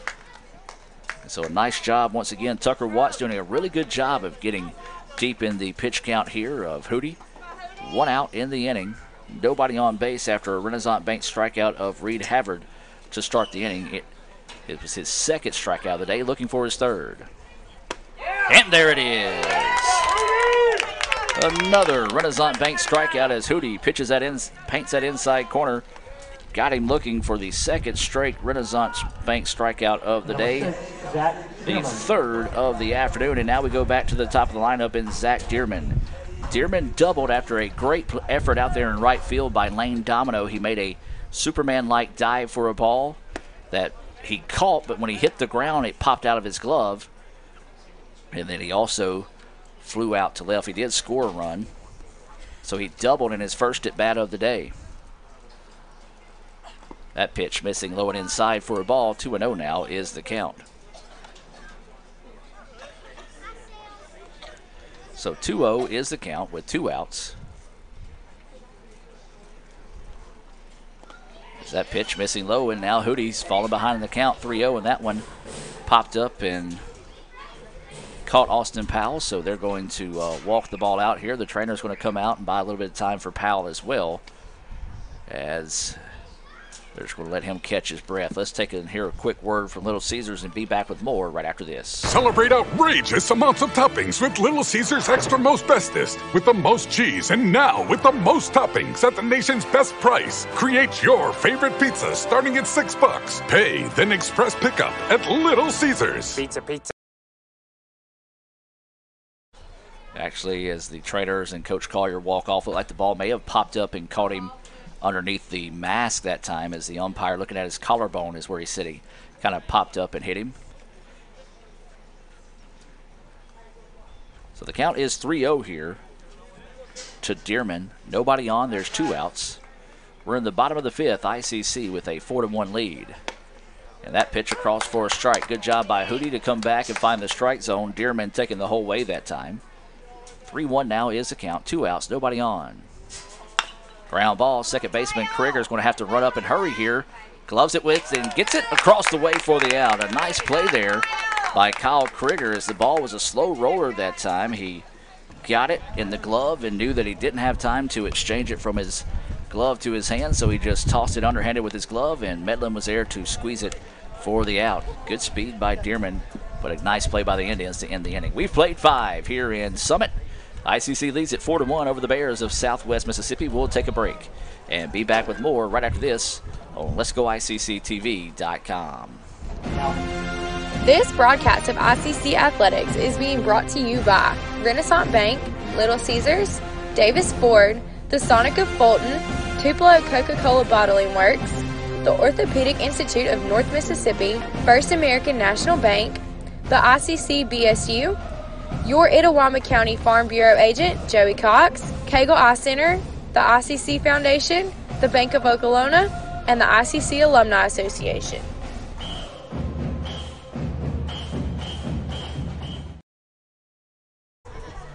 Welcome back, as we do have another pitching change here for the Bears. Checking into the contest is going to be number 24, Darren Smith. He is 0-2 on the year. He's pitched 21 1/3 innings, given up 20 hits, 21 runs, 15 of those earned. He's walked 20, has struck out 44, and that looks like a team best. Yes, it is a team best 44. He has a 6.33 ERA. With that pitching change, let's hear a word from Sonic and some more of our sponsors. ICC leads at 4-0 as we head to the 6th. Crunchy Fritos, warm chili, melty cheese, all together for 99 cents. Like real comfort food. Trying to get out of my comfort zone, and these guys keep pulling me back in. Hurry in for Sonic's Fritos Chili Cheese Faves starting at 99 cents. And try order ahead to get happy hour anytime. Sonic's Fritos Chili Cheese Faves. A Fritos chili pie. Juicy Junior Burger. Or Junior Wrap.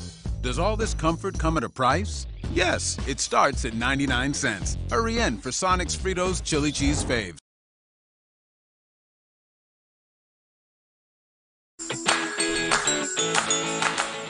Itawamba Community College is now offering 3-day weekends. You can be one of the first to take advantage of a compact course schedule with a majority of classes offered Monday through Thursday. Let us customize your education to fit your needs. Become a part of the ICC family and apply today at apply.iccms.edu. ICC, the best start here.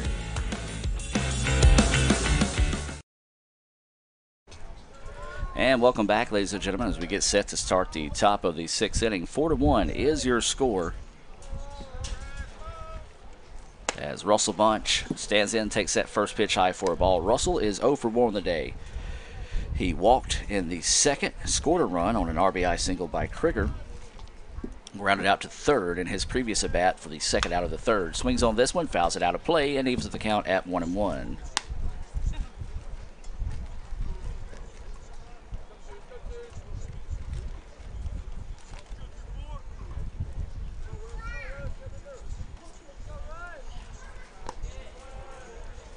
That pitch missing, 2-1 now is the count here to Bunch as a breaking pitch in the dirt.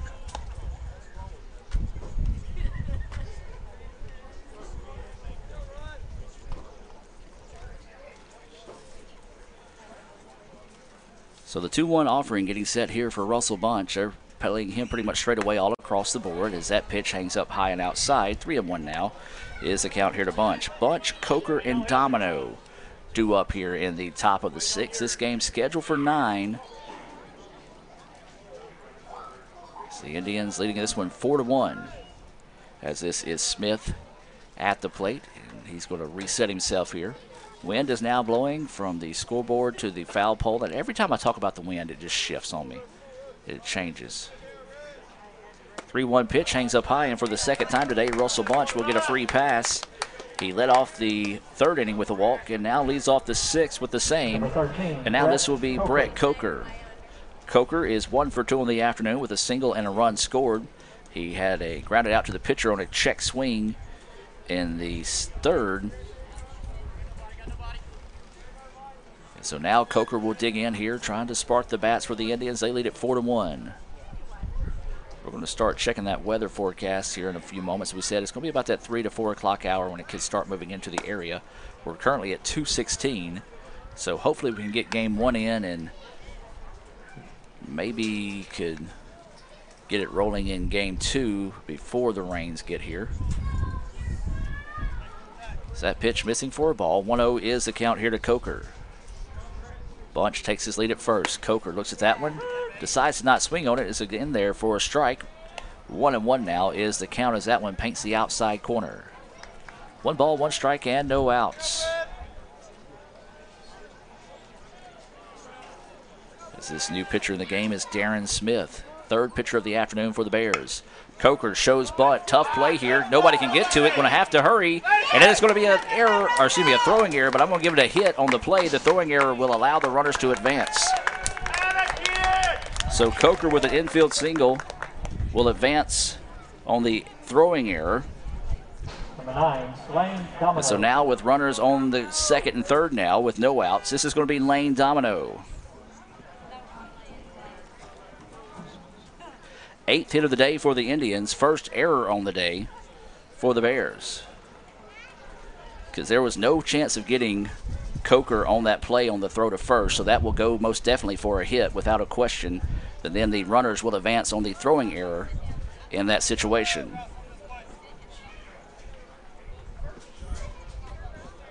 And so new count here as Lane Domino is at the plate. No balls, no strikes, no outs. Runners on second and third. Domino lifts this one left side.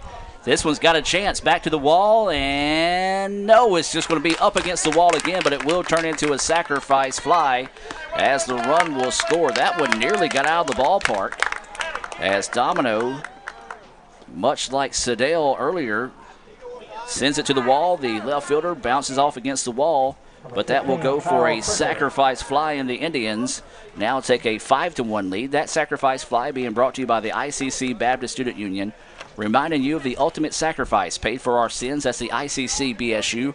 They meet Monday nights at 7:07, Wednesdays at lunch. All they ask is bring $2 and a friend, and hey, don't forget the $2 for your friend. Treat them to lunch and worship there every Wednesday at the ICC BSU. There's a flare out to center field, and this one's going to be shallow. I don't know if it's going to be deep enough to maybe test the arm. Yes, they are. And runner is going to dive in safely. So back-to-back sacrifice flies being brought to you by the ICC Baptist Student Union. Follow them on Twitter at ICCBSU. Third RBI of the day for Krieger. And now this is going to be Jackson Lancaster as Coker comes in to score, and ICC leads it now 6-1.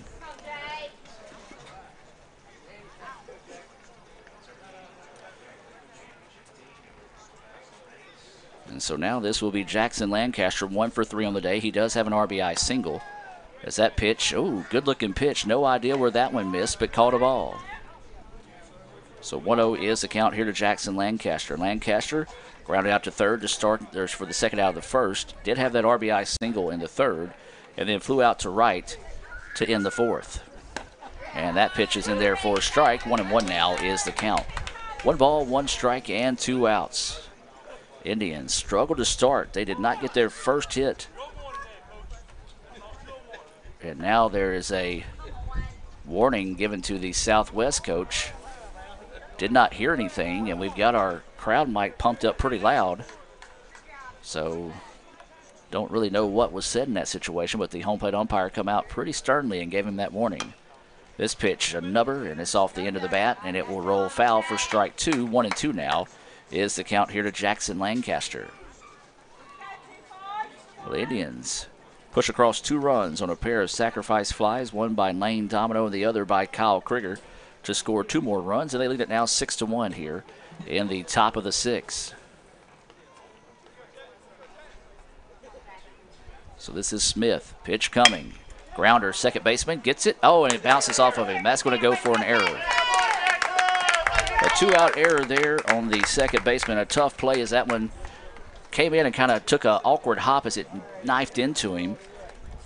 And it bounced off his leg and trailed away from him. Still would have had a play on it if he could have blocked it up and kept him in front of him. But Lancaster, with the speed he has, would have made it tough. And so that's going to be the second error of the inning. And now this is going to be LB. LB has flown out to left twice. Once was a great running catch out there in left field by Lewis, and the other one, Lewis actually banged into the wall and was able to hang on to it. Didn't rob him of a home run. He just hit him up against the wall. And he's also struck out, so he's 0 for 3 on the day. Sedale takes a look at that first pitch, high for a ball. 1-0 now is the count. That's Lancaster over at first base.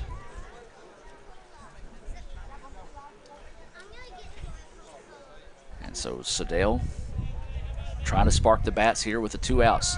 Lancaster goes. The throw is not in time. Actually, it gets out to center field, and now Lancaster will head over to third. So that'll be a a stolen base and a throwing error.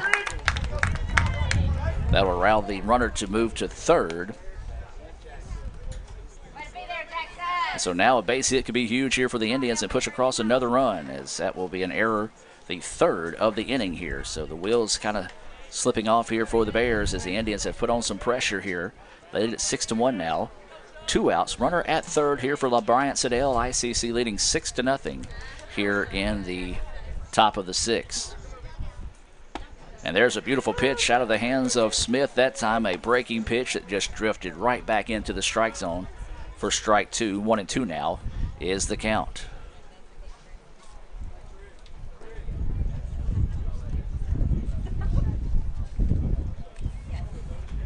And that pitch just a bit high that time. Couldn't get him to chase one. Not a bad miss on the part of Smith to see if you can get him to chase one out of the zone. Evens with the count now at 2-2. 2 balls, 2 strikes, and 2 outs. There's a runner at third. That's Jackson Lancaster, who reached on an error, stole the base, and scampered over to third base after a throwing error on the steal. Sedale looks at that one, and another borderline pitch. Not going the way of the Bears there, as Havard tried to frame it up a little bit extra that time, but the umpire had already called it a ball, and now the count goes full at 3-2. Well, Sedale is one of the most patient batters you'll see. as he does a good job of taking pitches and has a pretty good eye as he doesn't chase a lot of bad pitches. 3-2 now is the count. 2 outs and a runner at third. And there's ball forward. Another prime example of what I was talking about.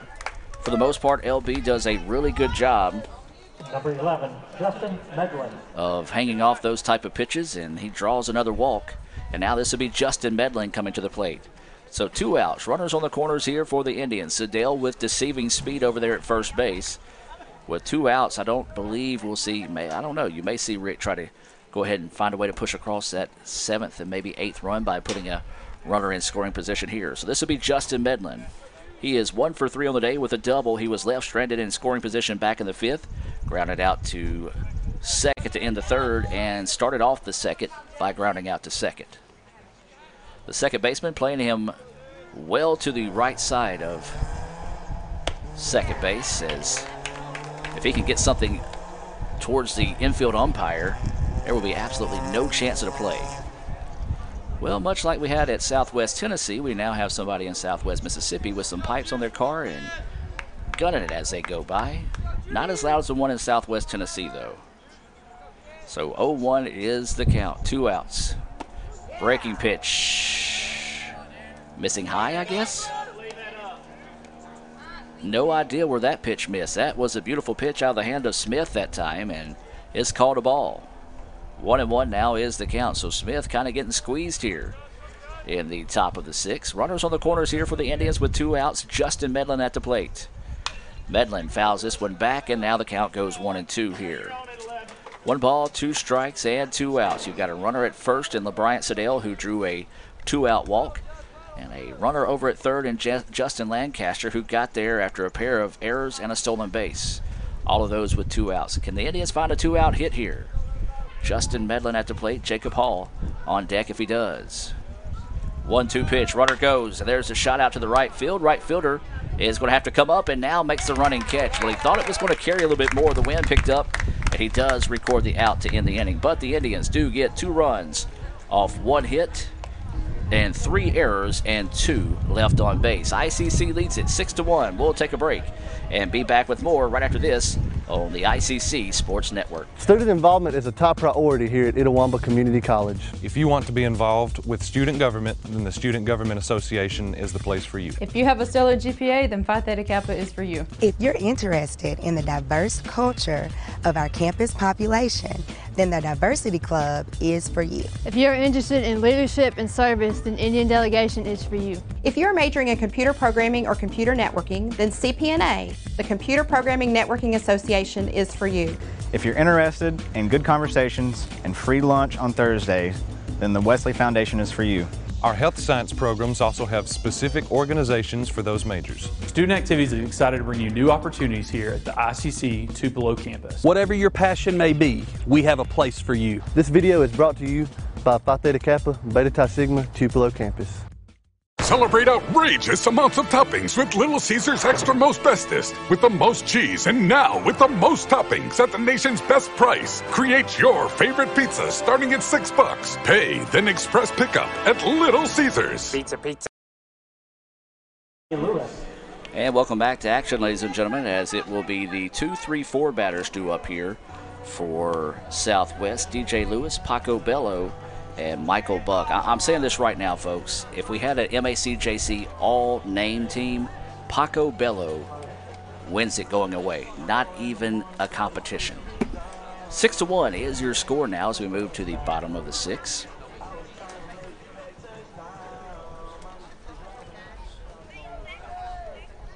So this is Lewis, who has made some great plays out in left field today. He's going to try to spark the bats for the Bears here in the bottom of the 6th. Swings on the first pitch he sees, foul ball. Oh, the coach over for Southwest in the first base box, looking like Coach Thompson at Delta. Put his hand out there and elected to pull back and not make a play on it. And his players are giving him a hard time. He's just shaking his head, laughing it off right now as that pitch goes for a strike, foul ball, and it's going to be off the leg of Powell, and it goes for 0-2 now. Is the count here on DJ Lewis. Houston Harding still on the hill here for the Indians. He's got 3 Renaissance Bank strikeouts on the day. He has surrendered 5 hits. He's given up 1 run. It was earned back in the first. So 0-2 is the count here on DJ Lewis.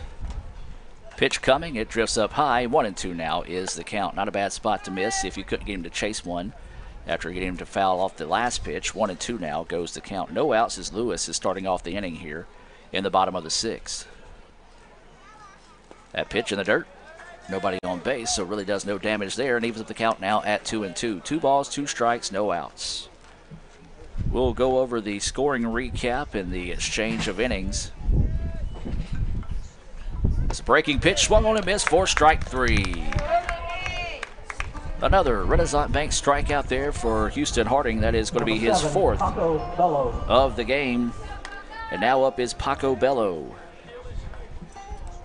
Man, I really want to change my name to that. That's just a great name. So he doubled and advanced on a wild pitch, but was left stranded. That was back in the 3rd inning. He flew out to shallow center as that pitch for Bello missing for a ball. 1-0 is the count here. 1 out and nobody on. Breaking pitch, and it's a beauty. No, it's not. Apparently not. It was called a ball. 2-0 now is the count. Well, as we said, or as Steve Diffie at Holmes likes to say, the umpire today has been consistently inconsistent as this pitch fouled back for strike 1. 2-1 is the count. And that's really the first part of that is the main part you want out of any umpire behind the plate is consistency. If you're going to have the same strike zone for either team, even if it is not the best strike zone in the world, as there's a shot out to center field. Center fielder's going to go up and can't make the diving play, but will make the stop, and that will be for the 2nd hit of the day for Paco Bello. And you'll find his name in tomorrow's box score in the Daily Journal. Michael Buck. And so now this will be Michael Buck. Buck is 0 for 1 on the day with a ground out to the shortstop. He's walked and was left stranded in scoring position back in the 1st. So with 1 out and Bello over at first after that flare out to center. Now this will be Michael Buck coming to the plate.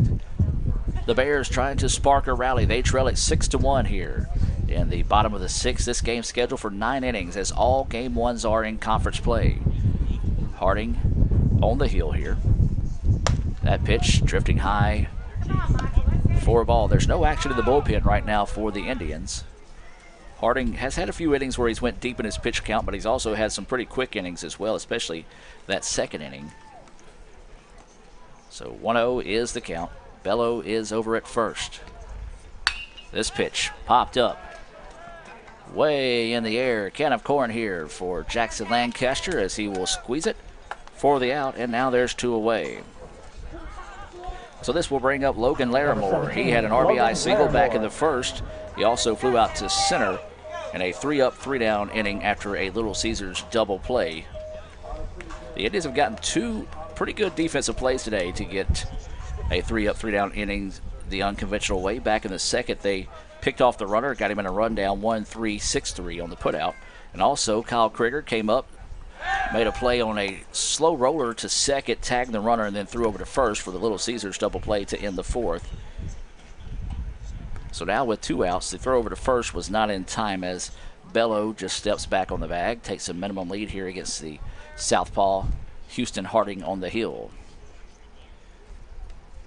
There's a ground ball. 3rd baseman comes up, makes the play. Will toss to 2nd for the putout.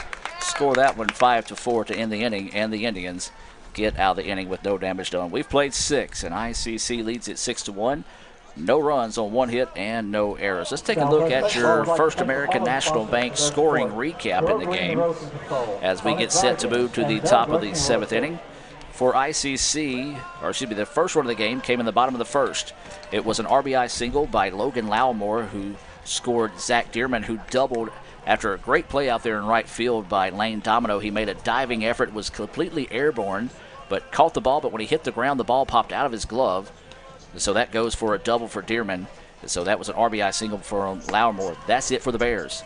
The rest of the time it's been all Indians. Russell Bunch and Lane Domino each walked in the 3rd inning, and it was back-to-back RBI singles from Kyle Krieger and Jackson Lancaster. That put the Indians up 2-1 in the top of the 3rd. And then it was a solo home run by Austin Powell. It hit the top of the fence and bounced out of the ballpark. And that was 3-1 now in favor of ICC. And then the Indians got the bat stirred up with 2 outs in the inning in the 4th. It was Brett Coker who singled. Lane Domino singled, and then an RBI single from Kyle Krieger to give the Indians the 4 6-0 lead. And then the Indians in that previous inning in the 6th, it was a walk to Russell Bunch. Brett Coker singled, advanced on an error on an infield single. Both of those runs came around to score after sacrifice flies from Lane Domino and Kyle Krieger. Krieger with 3 RBIs on the day. He also has a pair of hits. So for the Indians, it'll be the 5, 6, 7 batters due up here in the top of the 7th inning, with them leading 6-1. ICC with 8 hits on the day, 6 for the Bears. That pitch missing outside. Another good-looking pitch. Don't know where that one missed. 1-0 now is the count. Jacob Hall 0 for 3 on the day. Pair of ground outs to the shortstop and a fly out to left. As he swings on this one, fouls it back, and now the count goes 1-1. 1 ball, 1 strike, and no outs here. We're in the top of the 7th. This game's scheduled for 9 innings. Game 2. I don't know if they're going to try to speed up the in-between game situation with the rain coming into the area or not, but we'll keep you posted when Game 2 started on Twitter. Follow us at Let's Go ICC. Time is taken. 1-1 is the count as Hall leads us off here in the top of the 7th. Hall, then Austin Powell, and Russell Bunch all due up as that pitch missing outside. 2-1 now goes the count here to Powell.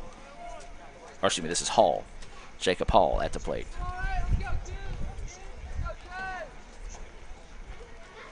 This pitch popped up, and it's going to get over the top of us here in the ICC Alumni Affairs and Foundation broadcast booth. Dr. Jan Reed Bunch, Jim Ingram, and Tilda Bushline, a very, very important part of the college, helping us raise money for various scholarships and other improvements around ICC. Find out how you can help the ICC family by visiting iccms.edu. 2-2 pitch coming. This one popped up. The second baseman is going to come up, jog up, kind of stops, then jogs, stops, then jogs. That wind playing fits with the ball there, but he does squeeze it for the out. And for the 4th time today, Hall fails to reach, and now up will be Austin Powell. Powell is 1 for 3. He did have that solo home run, as we talked about, in the 4th. He grounded out to end the 2nd. That was to shortstop, and he also flew out to center field to end the 5th. So 1 for 3 on the afternoon is Austin Powell. So Powell will dig in with 1 out and nobody on here in the top of the 7th. 6-1 is your score, ICC, with the lead over Southwest. Breaking pitch hangs up for a ball. 1-0 is the count.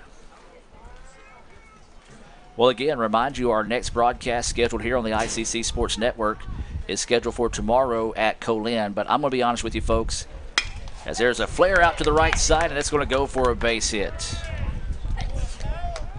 Nicely done that time by Austin Powell, getting his 2nd hit of the day.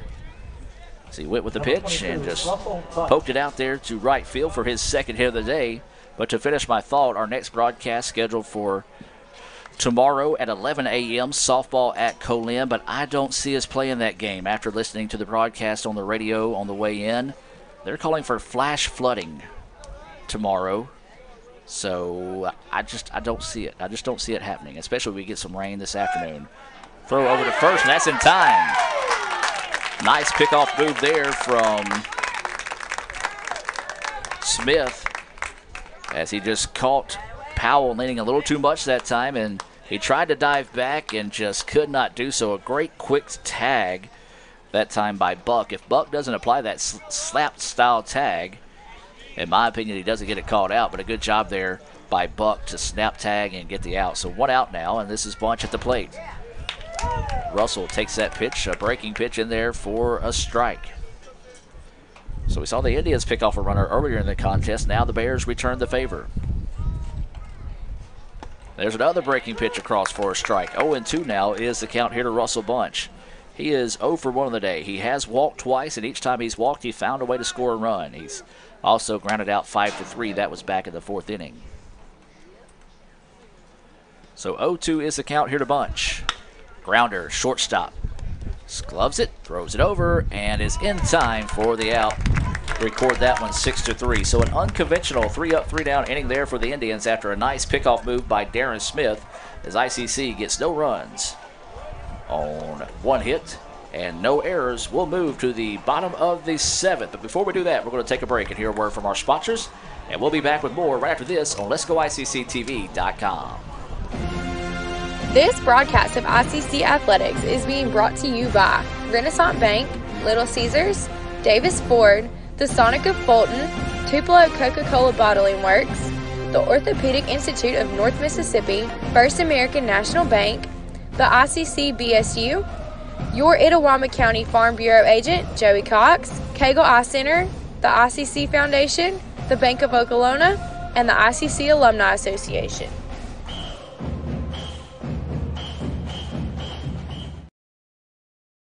Davis Ford in Fulton is your Ford dealer for new cars, trucks, and SUVs and has a wide inventory of certified pre-owned vehicles. Find your next dream car or truck from our Ford showroom or go online to davisfordsales.com and search our new and used inventory to see what is on our lot. So stop by and test drive the all-new fuel-efficient Ford Focus or Ford Fusion or the new Ford Explorer or F-150. Go further with Davis Ford, 904 West Main Street in Fulton or online davisfordsales.com.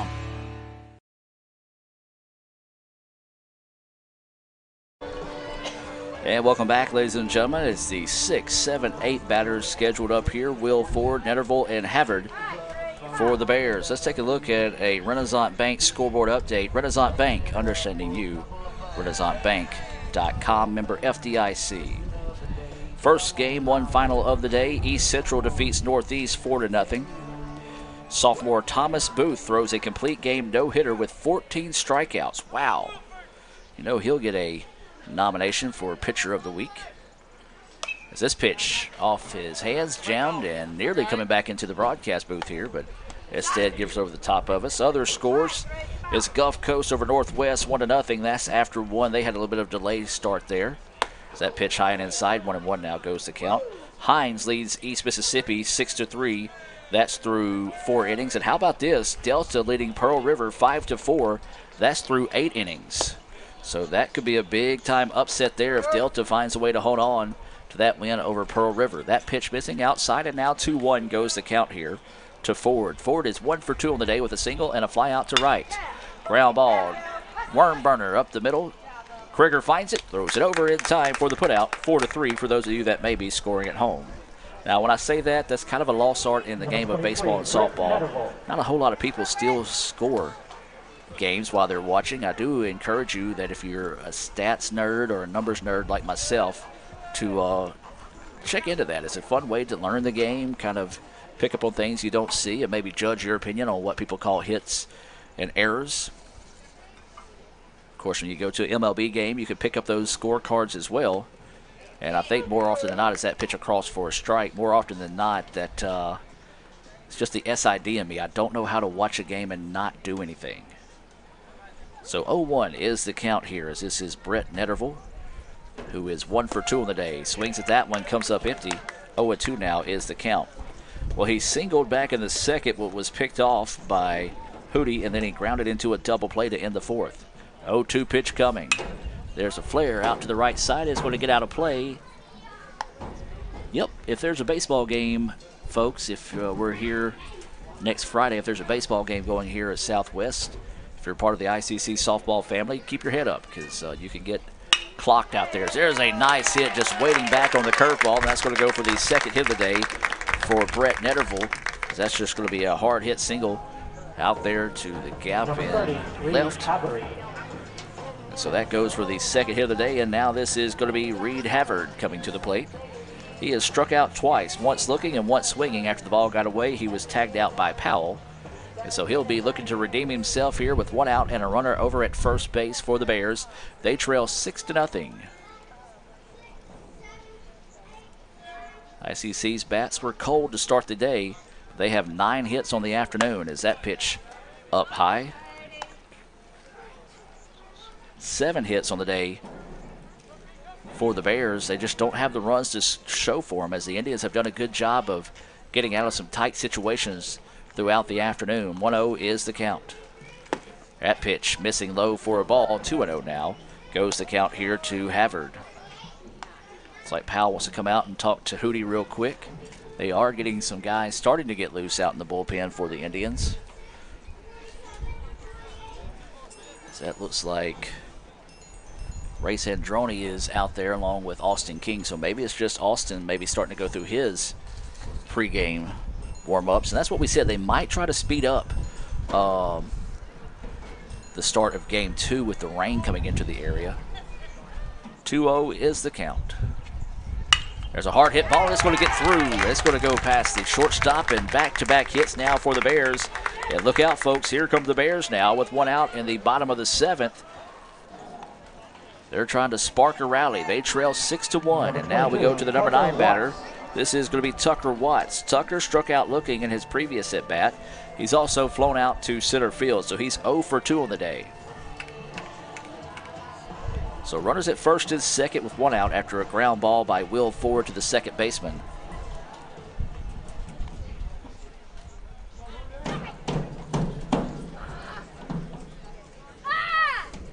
So awaiting the pitch here. And it's going to hang up outside for a ball. 1-0 is the count here to Tucker Watts.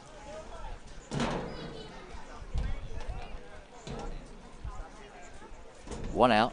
Indians would love to see if they can turn a Little Caesars double play. They've already turned one today. As that pitch called a strike. Looked like it was low and inside, but called a strike. Evens up the count now at 1-1. 1 ball, 1 strike, 1 out. Runners on first and second here for the Bears. We do appreciate everyone tuning in here to the ICC Sports Network this afternoon. So there's a breaking pitch, and it's going to be a foul ball down the third baseline. A break there for the Bears. If that one would have stayed fair, Bunch would have had an easy double play opportunity. So instead, they'll redo it here with a 1-2 count to Tucker Watts.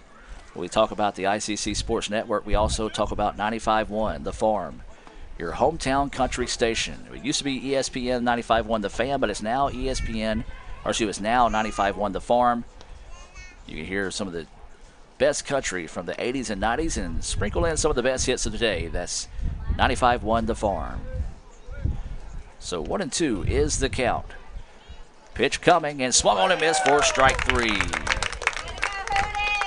Another Renaissance Bank strikeout there, the 5th of the day here for Houston Harding. And now there's 2 outs, and this is going to be Zach Dearman. Dearman 1 for 3 on the day. He does have a double and a run scored. We'll try to dig in here and spark the bats with 2 outs in the inning for the Bears. We're at the bottom of the 7th. This game's scheduled for 9. So Dearman trying to get the bats going here. It was a 1-out single by Netterville and Havard. And then it was a Renaissance Bank strikeout as that pitch drifts inside for a ball, nearly hitting Dearman. Dearman playing center field. Hadn't had much action out there today. So 1-0 is the count. Thought about swinging at that one, breaking pitch, and I don't know where that one missed. A good-looking pitch there, but caught a ball. And I'm not saying that as an ICC fan. I've said that also today for some of the Bears pitches as well. There have been some good-looking pitches that have just not been called strikes today. And that has caused these pitch counts for both these pitchers to kind of soar. 2-0 is the count. Ground ball. Bunch is going to come up. Glove. Zips it across over to first, and that's going to do it. The Indians do another good job of getting out of a slight jam there with the ground ball to Russell Bunch, and that's going to do it here for 7 innings of play. No runs on 2 hits, no errors, and 2 left on base. We played 7, and ICC leads at 6-1. We'll take a break and come back with more, but before we do that, we'll hear a word from our sponsors, including First American National Bank. Back with more right after this. First American National Bank is a local bank. Our 10 locations are right here in Northeast Mississippi. Banking decisions are made locally by people who live here. It's been that way for more than 50 years. Our involvement in the community is important to us. That's where our roots are. Technology, it changes daily, but our community is what keeps us together. If you like high-tech banking, we've got that too. Follow the flag to First American National Bank, from Iuka to Tupelo. The newly formed Orthopedic Institute of North Mississippi wants to make sure you are receiving the best orthopedic care possible. Our staff of 7 experienced, board-certified surgeons specialize in a specific area of the body and can treat you with the newest and latest technology available to fast-track your road to recovery. Call us for same-day appointments at 662-377-BONE and come see us at Gloucester Creek Village in Tupelo. At the Orthopedic Institute of North Mississippi, our specialty is you. And welcome back, ladies and gentlemen, as we now move to the top of the 8th inning. ICC with a 6-1 lead. Let's go back and take a look at some of the other scores throughout the league. Of course, when we talk about these scores, we talk about Renaissance Bank. Renaissance Bank, understanding you, renaissancebank.com, member FDIC. So we talked about it, Gulf Coast over Northwest, 1-0. That's after one inning. Hines leads East Mississippi 6-3. That's through 4. 2 games that we're going to keep a close eye on. Delta leads Pearl River 5-4. That's through 8 innings. And Holmes leading Meridian 9-7. That's through 5 innings. So there's 2 games that the Indians are going to keep a close eye on there. And if they could get a little bit of help here, they could extend their lead, or actually outright take the lead in the conference. So it's going to be the 8-9-1s batters due up here, as this is Brett Coker starting us off in the top of the 8th inning. Takes that first pitch, missing low for a ball. Coker is 2 for 3 on the day. He's got a pair of singles. He's also scored a couple of runs. And there's a shot. This is going to be the 3rd hit of the day. It's knifing away from the center fielder. This is going to go for extra bases. Coker's going to round first, and then think about rounding second. And then he's going to put on the brakes and stand at second base. I thought he was going to try the 3rd there, but that was a great relay in that time by the Bears. So that's going to be a double to start the inning, and the 3rd hit of the day for Brett Coker. Have yourself a day, Brett Coker. As now up is going to be Lane Domino. Domino is 1 for 1 on the day. He walked and scored a run, singled. That was back in the 4th, and had a sacrifice fly that drove in a run. That was back in that 2-run 6th inning. So another RBI opportunity here for Lane Domino after that double to the wall in center by Brett Coker. He thought about turning it into a triple, and when he stopped, it was kind of an awkward stop. Looked like me going up the steps of my house. If you follow me on social media, I keep a count on how many days that I have gone without tripping going up the steps of my house, and that count rarely enters double digits. It's almost a daily routine. It's not that I have awkward steps, it's just that I just don't pay attention. So that pitch fouled off. 0-1 now is the count here to Lane Domino. Domino batting in the 9 spot, also playing the 9 spot out there in right field. So 0-1 is the count here to Domino. He's going to square and show bunt, lays it down, and it goes foul.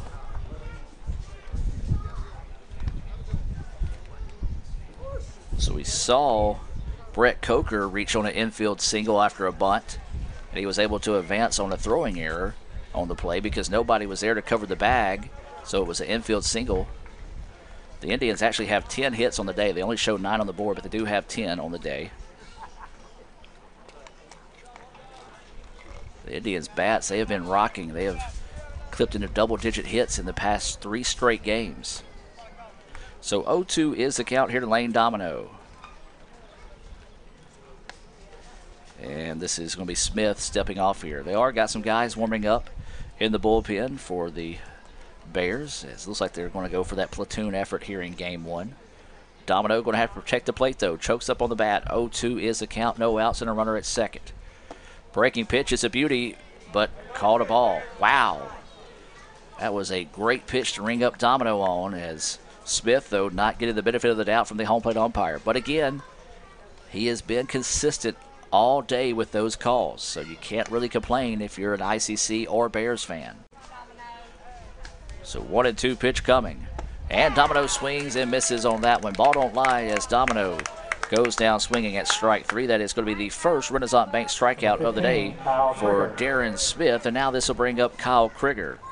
Krieger 2 for 3 on the day. He's got 3 RBIs, 2 of those coming on singles and 1 on a sacrifice fly back in that 2-run 6th inning. 6-1 is your score in favor of the Indians. That's Brett Coker standing at second base. He doubled the start of the inning. Now there's 1 out after that strikeout. As Krieger looking for his 4th RBI of the game. They're going to spin, look back the runner. He dives in, but there's no throw. Well, there's a lot of clouds starting to creep into the area now, more than it was before. So we're hoping that we can at least get these next 2 innings in. Breaking pitch, and that one's called a strike. 0-1 is the count here. All right, we've got a big-time final here. Delta escapes the 9th inning jam to defeat Pearl River 5-4. Rain falling in Moorhead. So that is the 4th conference loss for Pearl River. There's a shot up the middle, return to center, and that's going to score a run. A hard hit single there for Kyle Krieger. Coker's going to truck around the bases, and the Indians now lead it 7-1. Well, a big-time hit there off the bat of Kyle Krieger. That is his 3rd hit of the day and his 4th RBI. Have yourself a day, Kyle Krieger. I tell you what the secret to Kyle's day has been. It was the guy that went all the way back to basically Tupelo to get his jersey that he forgot and turned around and came right back to Southwest so he could play today. So, Kyle, you're welcome. 7-1 now is the score. Indians with 11 hits on the afternoon. And this is Jackson Lancaster. Lancaster reached on an error, stole the base, and advanced to 3rd on a throwing error on the steal. He singled back in the 3rd. He has grounded out to 3rd and flew out to right to end the 4th. 1 out and a runner over at first base. That's Kyle Krieger. Lancaster looks at that pitch, paints the corner for a strike. So 0-1 is the count. There is 1 out.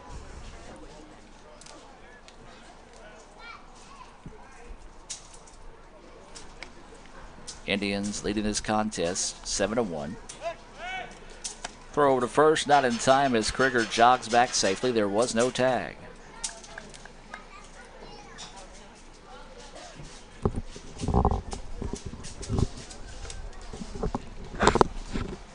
So 0-1 pitch coming. Lancaster looks at it high for a ball. 1-1 now is the count. Again, we'll try to have softball coming your way here tomorrow on the Red Channel. I just don't see it happening. I'm just going to keep saying that throughout the day.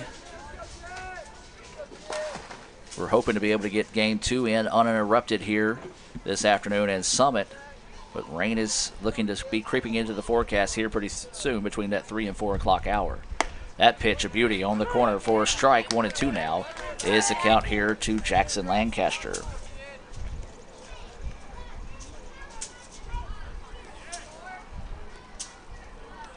So 1 ball and 2 strikes with 1 out. That's Krieger over at first. He had his 3rd single of the day and his 4th RBI to give the Indians a 7-1 lead. That ball in the dirt, missing now. 2-2 is the count. Havard couldn't find the ball as he turned and looked, and it was underneath him. 2-2 is the count now. So 2 balls, 2 strikes, and 1 out. Yep, it's coming. As Goodell just showed me the radar. Maybe it'll get out of the way of us. As the runner goes, the throw is not going to be in time, and that's going to be a stolen base for Kyle Krieger. As the throw was high. I think if even with the throw been on line that time, Krieger would have beat the throw. So that is going to be the first stolen base of the day there for Kyle as he moves into scoring position. So the Indians have already pushed across 1 run here. That was Coker who doubled and scored on a single by Krieger. Now Krieger stealing second and see if he can get him scoring position here. The count now goes 3-2. This one is going to be flared and it's going to be out of play. It's a nice little, what is that, gazebo type area out there that ball landed in front of. It's well off the field, but not a bad little place to watch a baseball game out there. So the count stays full here on Jackson Lancaster. It reminds me of like what used to be the ICC BSU porch before the tornado came through this summer and kind of messed it up. So the count goes full here to Jackson Lancaster. Runner at second. Pitch coming. Lancaster sends this one back and out of play. And the count will stay full now here to Jack Jack. So there's 1 out in the inning. Indians with 11 hits on the afternoon. 3rd straight game with double-digit hits that I know of. It could actually be more than that. I'll have to go back and look. Runner at second. That pitch drifts high and a nice at-bat that time by Jackson Lancaster. Fouled off 2 straight pitches and then takes that pitch high and inside for a ball.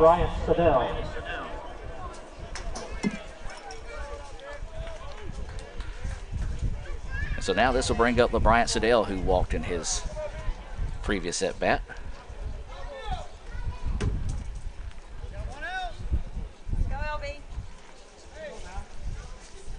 Well, somebody caught my Jack Jack reference. And now with 1 out, runners at first and second. This is LB at the plate. He has been stolen of extra base hits by the left fielder DJ Lewis twice today. He has struck out and walked in his previous at bat. That pitch hangs up high for a ball. 1-0 is the count, and now we're going to have a quick visit to the mound here. This time out in action, we're going to take it with them and take a break and hear a word from Sonic. Back with more right after this. Crunchy Fritos, warm chili, melty cheese, all together for 99 cents. Like real comfort food. I'm trying to get out of my comfort zone, and these guys keep pulling me back in. Pulling me back in! Hurry in for Sonic's Fritos Chili Cheese Faves starting at 99 cents. And try order ahead to get happy hour anytime. Sonic's Fritos Chili Cheese Faves. A Fritos chili pie. Juicy Junior Burger. Or Junior Wrap. Does all this comfort come at a price? Yes, it starts at 99 cents. Hurry in for Sonic's Fritos Chili Cheese Faves. And welcome back. It doesn't look like that the Bears are going to make a change here. Maybe just wanting to go over defensively what they're looking to do in this situation with runners on first and second with 1 out and LeBryant Sedell at the plate. Well, one of Sedell's hits, that was back in the first to end the first. It was a flare to the left side, and the left fielder, DJ Lewis, made a great running play to steal him of an extra base hit there. And then back in the 5th inning, Lewis was backing up, jumped, and as he landed, he didn't rob the ball of a home run, but he jumped a little early and landed and caught the ball. But as he did, he hammered into the wall out there and left. That was to start the 5th. So he's done a good job of kind of having an eye, and there's going to be a hit. That one's going to go out to left, but no chance of making a play of that one. That's just a hard-hit line drive out there to left field, and that's going to be another run for the Indians. An RBI single off the bat of LeBryant Sedell. Number 11, Justin Medlin. This is going to bring up Justin Medlin as Krieger comes around to score, and the Indians lead it now 8-1. ICC can push across another run here, then they could be thinking about a run rule victory with a 3-up, 3-down inning bottom of the 8th, and that's what the Indians would love to do to try to go ahead and get the things moving towards game 2. Justin Medlin at the plate, stands in, takes that breaking pitch that did not quite break enough as it goes inside for a ball. Just is 1 for 4 on the day. He did have that RBI, or excuse me, did have a double back in the 5th. He was left stranded in scoring position. He flew out to right to end the 6th, grounded out to second to end the 3rd, and grounded out to second to start the 2nd. So 1-0 is the count here to Medlin. There's a hard hit ball, and center fielder's going to have to hurry. He's not going to get to it. It's going to drop, and this is going to score a couple of runs, as that's going to go for another double, as Sedell is booking it around the bases. The throw home is not going to be in time, and that's going to be a 2-run double for Justin Medlin. A big-time clutch hit there for Just, his 2nd extra base hit of the day. That pushes across 2 runs, and ICC leads it now 10-1, as that is the 4th run of the inning here, and the runner now at second as that scores Lancaster and Sedell. Pitch hitting for Itawamba, number 5, Kylan Carter. So now this is going to be a pitch hitter coming in this situation. This is going to be number 5, Kylan Carter. Carter batting in place of the DH, Jacob Hall. Of course, Carter had that big-time, no-doubt home run at Southwest Tennessee. It's one of those, when he got off the bat, you're just like, oh my, where is it going to land? As he just touched them all in that one. As the Indians scored 20 runs in Game 1 against Southwest Tennessee, 15 runs in Game 2, and now have went into double-digit runs again here against Southwest Mississippi. There's a hit right up the middle. That's going to try to score Medlin from second, and he will. And a big-time delivery there off the bat of Carter on the first pitch he sees for an RBI single. So let's go back and look at that one on the Little Caesars instant replay, and that's going to go for an RBI single as you see the first pitch he sees and just drills it right back up the middle.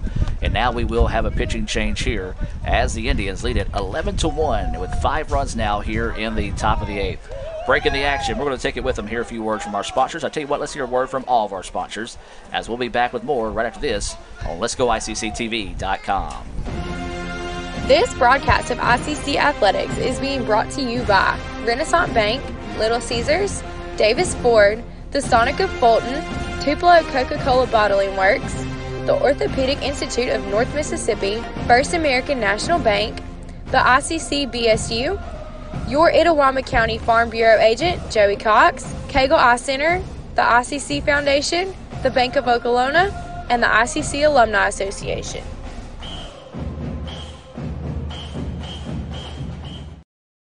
Crunchy Fritos, warm chili, melty cheese, all together for 99 cents. It's like real comfort food. I'm trying to get out of my comfort zone, and these guys keep pulling me back in. Pulling me back in! Hurry in for Sonic's Fritos Chili Cheese Faves starting at 99 cents. And try order ahead to get happy hour anytime. Sonic's Fritos Chili Cheese Faves. A Fritos chili pie. Juicy Junior Burger. Or Junior Wrap. Does all this comfort come at a price? Yes, it starts at 99 cents. Hurry in for Sonic's Fritos Chili Cheese Faves. Well, breaking news out of the ICC Sports Information Department. Coach Andy Kirk texted me and said softball is on for 11 o'clock tomorrow. How? That's all I can ask. If you look at the forecast of what's coming tomorrow in softball, it's going to be interesting. So softball will be playing tomorrow at 11.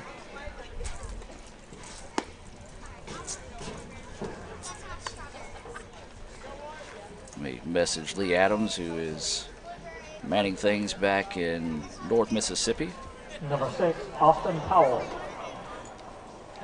And so now we do have a new pitcher in the game here, and he will be greeted by Austin Powell. The Indians have sent 1, 2, 3, 4, 5, 6, 7 batters to the plate so far this inning. They've put 5 runs on the board. They've got 14 hits this afternoon, as Powell did commit to the swing, and that goes for strike 1. New pitcher in the game here for the Bears is number 27, and that is Kyle Dillard. Dillard into the contest. We'll take a look at his Sonic stats after this pitch. And that's going to miss outside for a ball. It gets away, but a good job by Havert to block it up. All right, so Dillard has pitched 2 2/3. He's got no decision. He's given up 1 hit, no runs. He's walked 3, struck out none. He actually has a crystal clear 0.00 ERA, but that's just because he's only pitched a couple of innings. So that pitch across for a strike, and it's a beauty. 1-2 now is the count here to Austin Powell. Powell is 2 for 4 on the day. He had a solo home run. That was back in the 4th. He singled but was picked off over at first back in the 2nd. 11-1 Indians with the lead here in the top of the inning. That ball fouled back and out of play.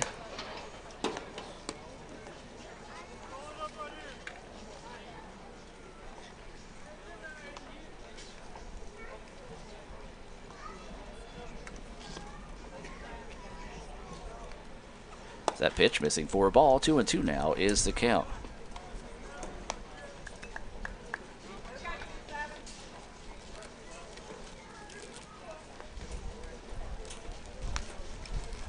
So 2 balls, 2 strikes, and 1 out. Runner over at first base. That's Carter. That pitch goes high for a ball. Now the count goes full here to Powell.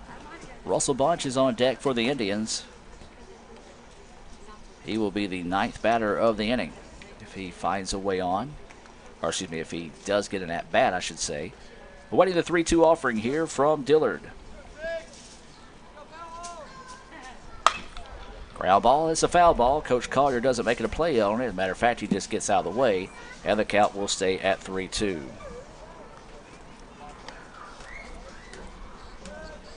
Well, I thought it would be smart in talking to my cell phone and say the text message to Lee. I was like, it'll pick up what I'm saying. Nope, it just says softball tomorrow, Lee Adams, and he quickly responded with multiple question marks, and I do not blame him. There's a shot. It's going to be a center fielder. It's going to drift back, and we'll squeeze it for the out. It's not going to be deep enough to allow the runner to tag from first, and so that will be the 2nd time today that Austin Powell will be retired by the center fielder, and now this will be the 9th batter of the inning. This will be Russell Bunch.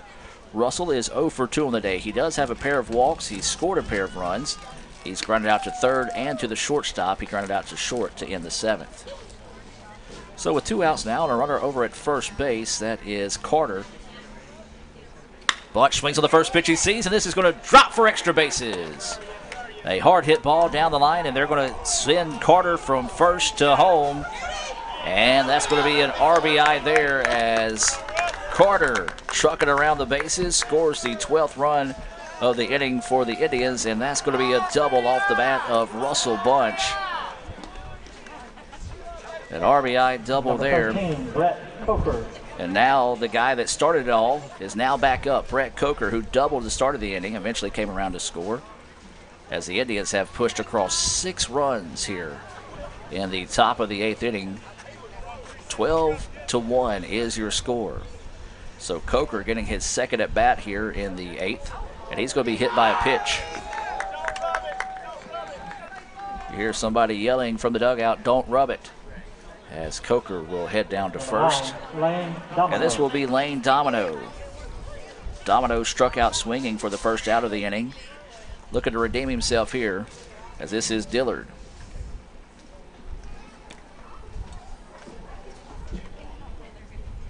So with 2 on and 2 outs, Domino at the plate. ICC leading 12-0 here in game 1.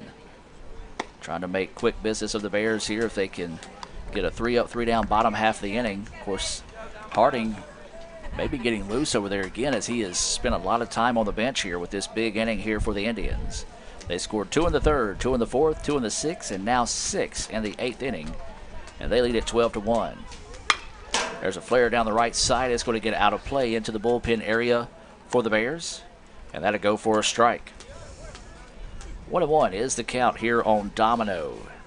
There's 2 outs. Runners on first and second. You've got Bunch at second, who just doubled in Carter for the 12th run of the game.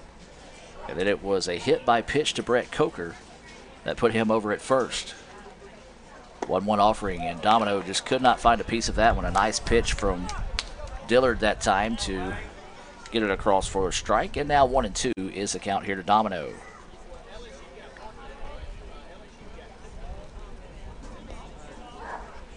So 1 ball, 2 strikes, 2 outs. Runners on first and second here for the Indians. Domino fouls that one off. And we'll stay at 1-2. We've seen 4 pitchers today for the Bears, and that kind of seemed to be their game plan coming in, because really didn't run into a whole lot of trouble, did the starting pitcher, McKigney, as he just gave up 2 runs through 3 innings and only gave up 2 hits, walked 2. As that pitch hangs up high for a ball, 2-2 now is the count. It was the guys that came in after that kind of just let things get out of control. So 12-1 is your score. Indians with 15 hits in the game.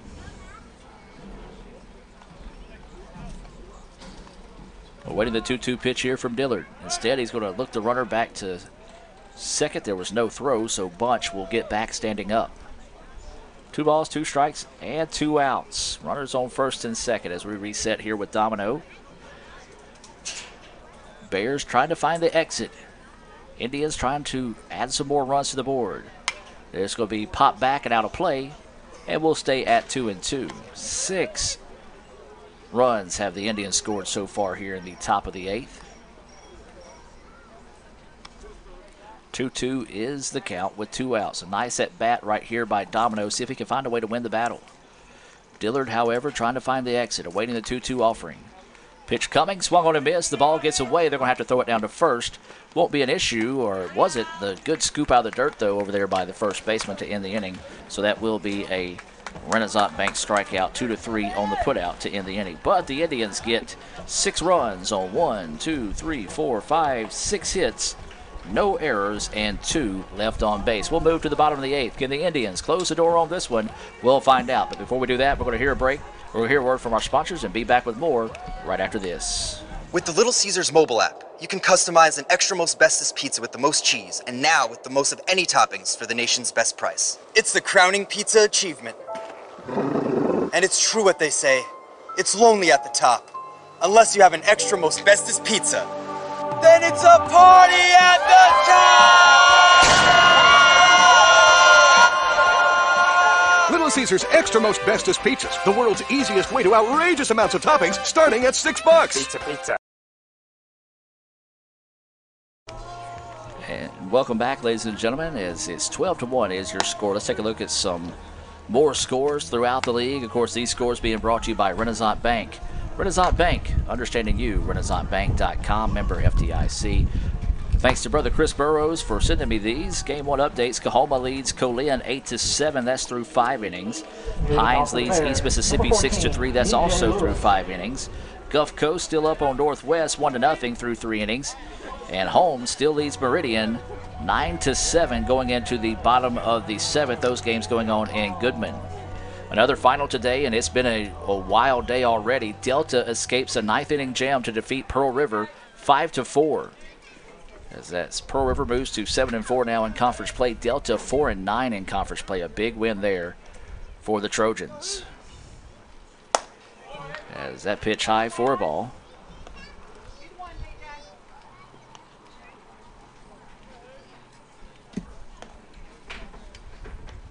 As that pitch high and inside. 2-0 now is the count.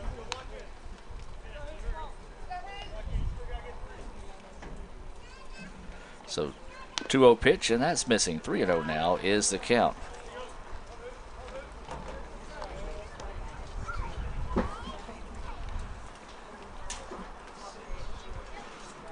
So Harding is behind in the count 3-0 here to DJ Lewis. He was over on the side for a while as the Indians hung up 6 runs on the board in the top of the 8th.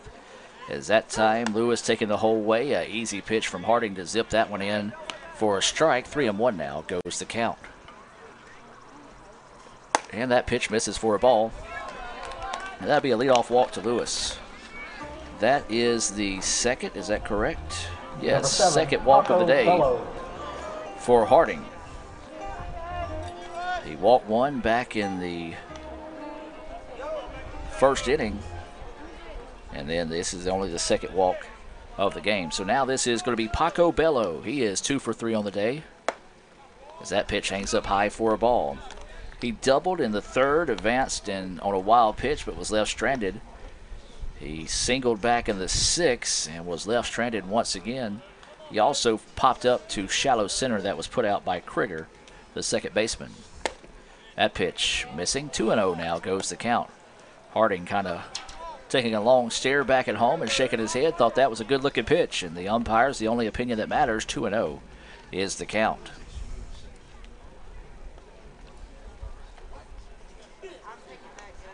This pitch popped up straight back and over the top of us here in the ICC Alumni Affairs and Foundation broadcast booth. Visit iccms.edu to find out how you can contribute to Itawamba Community College. Speaking of that, you can also follow us on Twitter, Instagram, Snapchat, and Facebook. And, hey, subscribe to us on YouTube. All those channels, just simply search Let's Go ICC. 2-1 pitch is lifted left side. Sadale jogs in, now is going to jog back and will squeeze it for the out. First out of the inning, runner does not advance in that situation. And now this will be Michael Buck. Buck is 0 for 2 on the day with a walk. He did move over in scoring position back in the first, but was left stranded. So Buck, who grounded out to the shortstop to end the third and flew out to center for the second out of the 6th, will dig in here. Well, the Bears need to score some runs to try to extend this contest. They trail 12-1 with 1 out and a runner over at first. Buck drills one, and it's going to be a foul ball. As just missing that time as Russell Bunch pointed foul and went over there and kind of scratched on the dirt where it was, and that was inches foul. When I say inches foul, I'm talking about 2 inches to the right, and that's a fair ball all day. And that probably scores a run, as that was a blistering shot to the left side. So instead, it just goes for an exciting strike there on Buck. 0-1 is the count with 1 out and a runner at first. And this time, a little change up. Buck laid back on it. Center fielder going back and will get it at the warning track. And now they're going to try to tag the runner. The throw will not be in time as, ow, what a tough slide in that time by Lewis as he slid hard into the bag and luckily did not come up injured in that situation, as Lewis will tag up and take second with 2 outs now in the inning. This is going to be Logan Larimore. So, 2 outs. ICC leading 12-0. Larimore, what I was trying to say, was 0 for 2 in his last 2 at-bats. He's actually 1 for 3 on the day. He had an RBI single back in the first. Swings at an off-speed pitch and wildly misses. 0-1 is the count. The Indians 1 out away from Picking up the win here in 8 innings in game 1. Harding trying to go the distance here. So 0-1 is the count here from Larimore.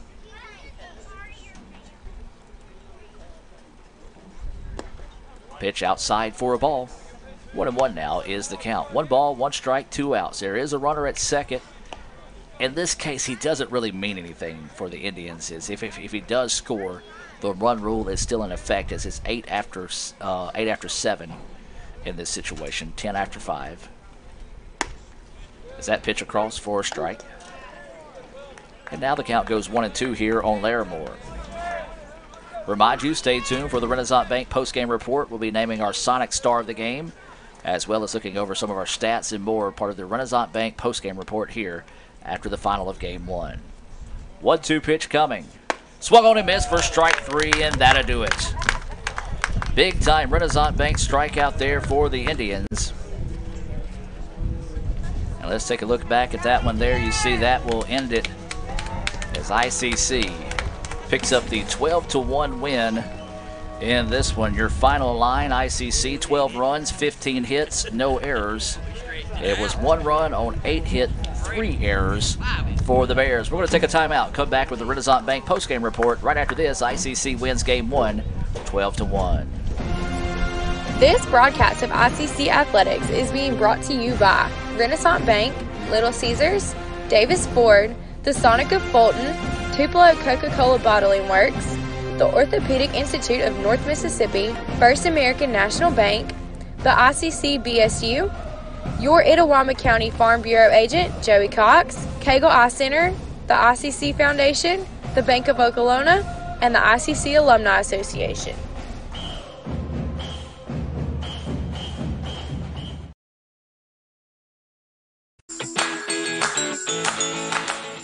Itawamba Community College is now offering 3-day weekends. You can be one of the first to take advantage of a compact course schedule with a majority of classes offered Monday through Thursday.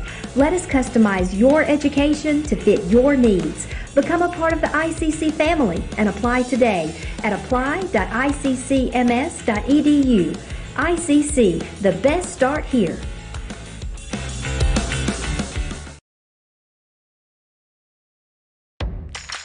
Ever since you got that license, you haven't stopped moving forward. Now that you're older and on the move, you need a safer place to keep your money. We get it. A student checking account frees you up with things like mobile check deposit to take care of that check from grandma without having to stop at a bank. Pay with your phone when you're out with friends. And stop worrying about ATM fees. We'll pay you back for those. Worry about your future, not your money. And know that we'll stick with you, wherever you go. Renaissance Bank, understanding you. Member FDIC.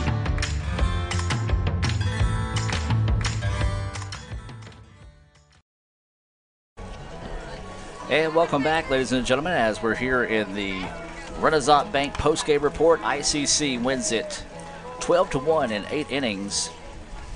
Here in the first game of the day, you see the Bears out there getting the field ready. They're going to try to beat some rain here in game 2. So let's go ahead and take a look at some Sonic stats and name our Sonic Star of the game. Boy, that's going to be a tough one, folks, because the Indians had 12 runs on 15 hits, no errors on the day. The Bears went 1 run on 8 hits and 3 errors. Let's go ahead and take a look at the stats, and let's start with the Bears.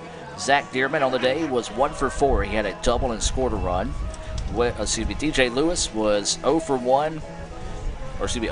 with a strikeout. He did walk and have a sacrifice bunt. Paco Bello, the name of the day for sure. He is 2 for 4 with a double and a single. Michael Buck was 0 for 3 with a walk. Logan Larimore, he was 1 for 3 with an RBI. He had a single back in the first. Will Ford, he was 1 for 3 with a single.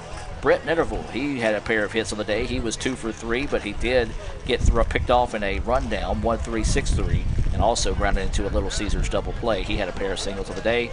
Then Havard, he was 1 for 3 with a pair of strikeouts and a single.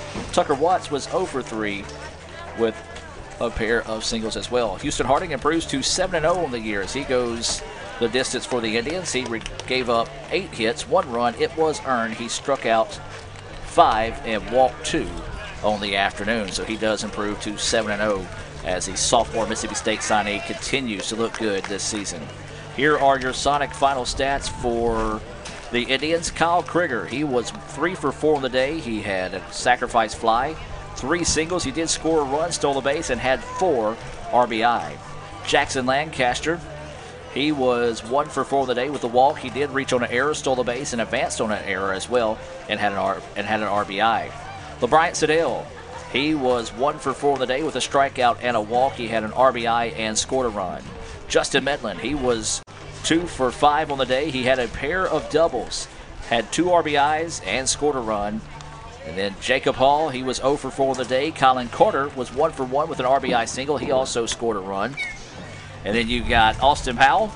He was 2 for 4 on the day. He had a solo home run and an RBI, or obviously an RBI and a run scored. He also had a single as well. So he was 2 for 5. Russell Bunch was 1 for 3 on the day. He had an RBI double. He walked twice, scored 2 runs. And then Brett Coker, he was 3 for 4 on the day. He was hit by a pitch. He had a double, 2 singles, scored 3 runs, and also grounded out on a check swing back to the pitcher. Lane Domino, he was 1 for 3 on the day with a single, a pair of strikeouts. He had a sacrifice fly and an RBI. He walked and scored a run back in the second. So I'm going to name Kyle Krieger our Sonic star of the game. And I'm also going to go with Houston Harding. Even though he gave up 8 hits, he really didn't kind of cruise to the game, but he didn't struggle either. So I'm going to name co-players of the game being Houston Harding and Kyle Krieger, our Sonic stars of the game. Well, they're going to get the field ready. They're going to try to rush things up here because the rain, I think, is about an hour out, an hour and 15 minutes out. So they're going to try to get things rolling here in Game 2. You can be sure to follow us on Twitter. We'll let you know when we're back live here on Let'sGoICCTV.com. This has been Adam Gore for this presentation of ICC Athletics on the ICC Sports Network. We'll be back in about 20 minutes with the start of Game 2. ICC wins the first game of the day, 12-1 in 8 innings over Southwest Mississippi. Ever since you got that license, you haven't stopped moving forward. Now that you're older and on the move, you need a safer place to keep your money. We get it. A student checking account frees you up with things like mobile check deposit to take care of that check from grandma without having to stop at a bank. Pay with your phone when you're out with friends. And stop worrying about ATM fees. We'll pay you back for those. Worry about your future, not your money. And know that we'll stick with you wherever you go. Renaissance Bank. Understanding you. Member FDIC.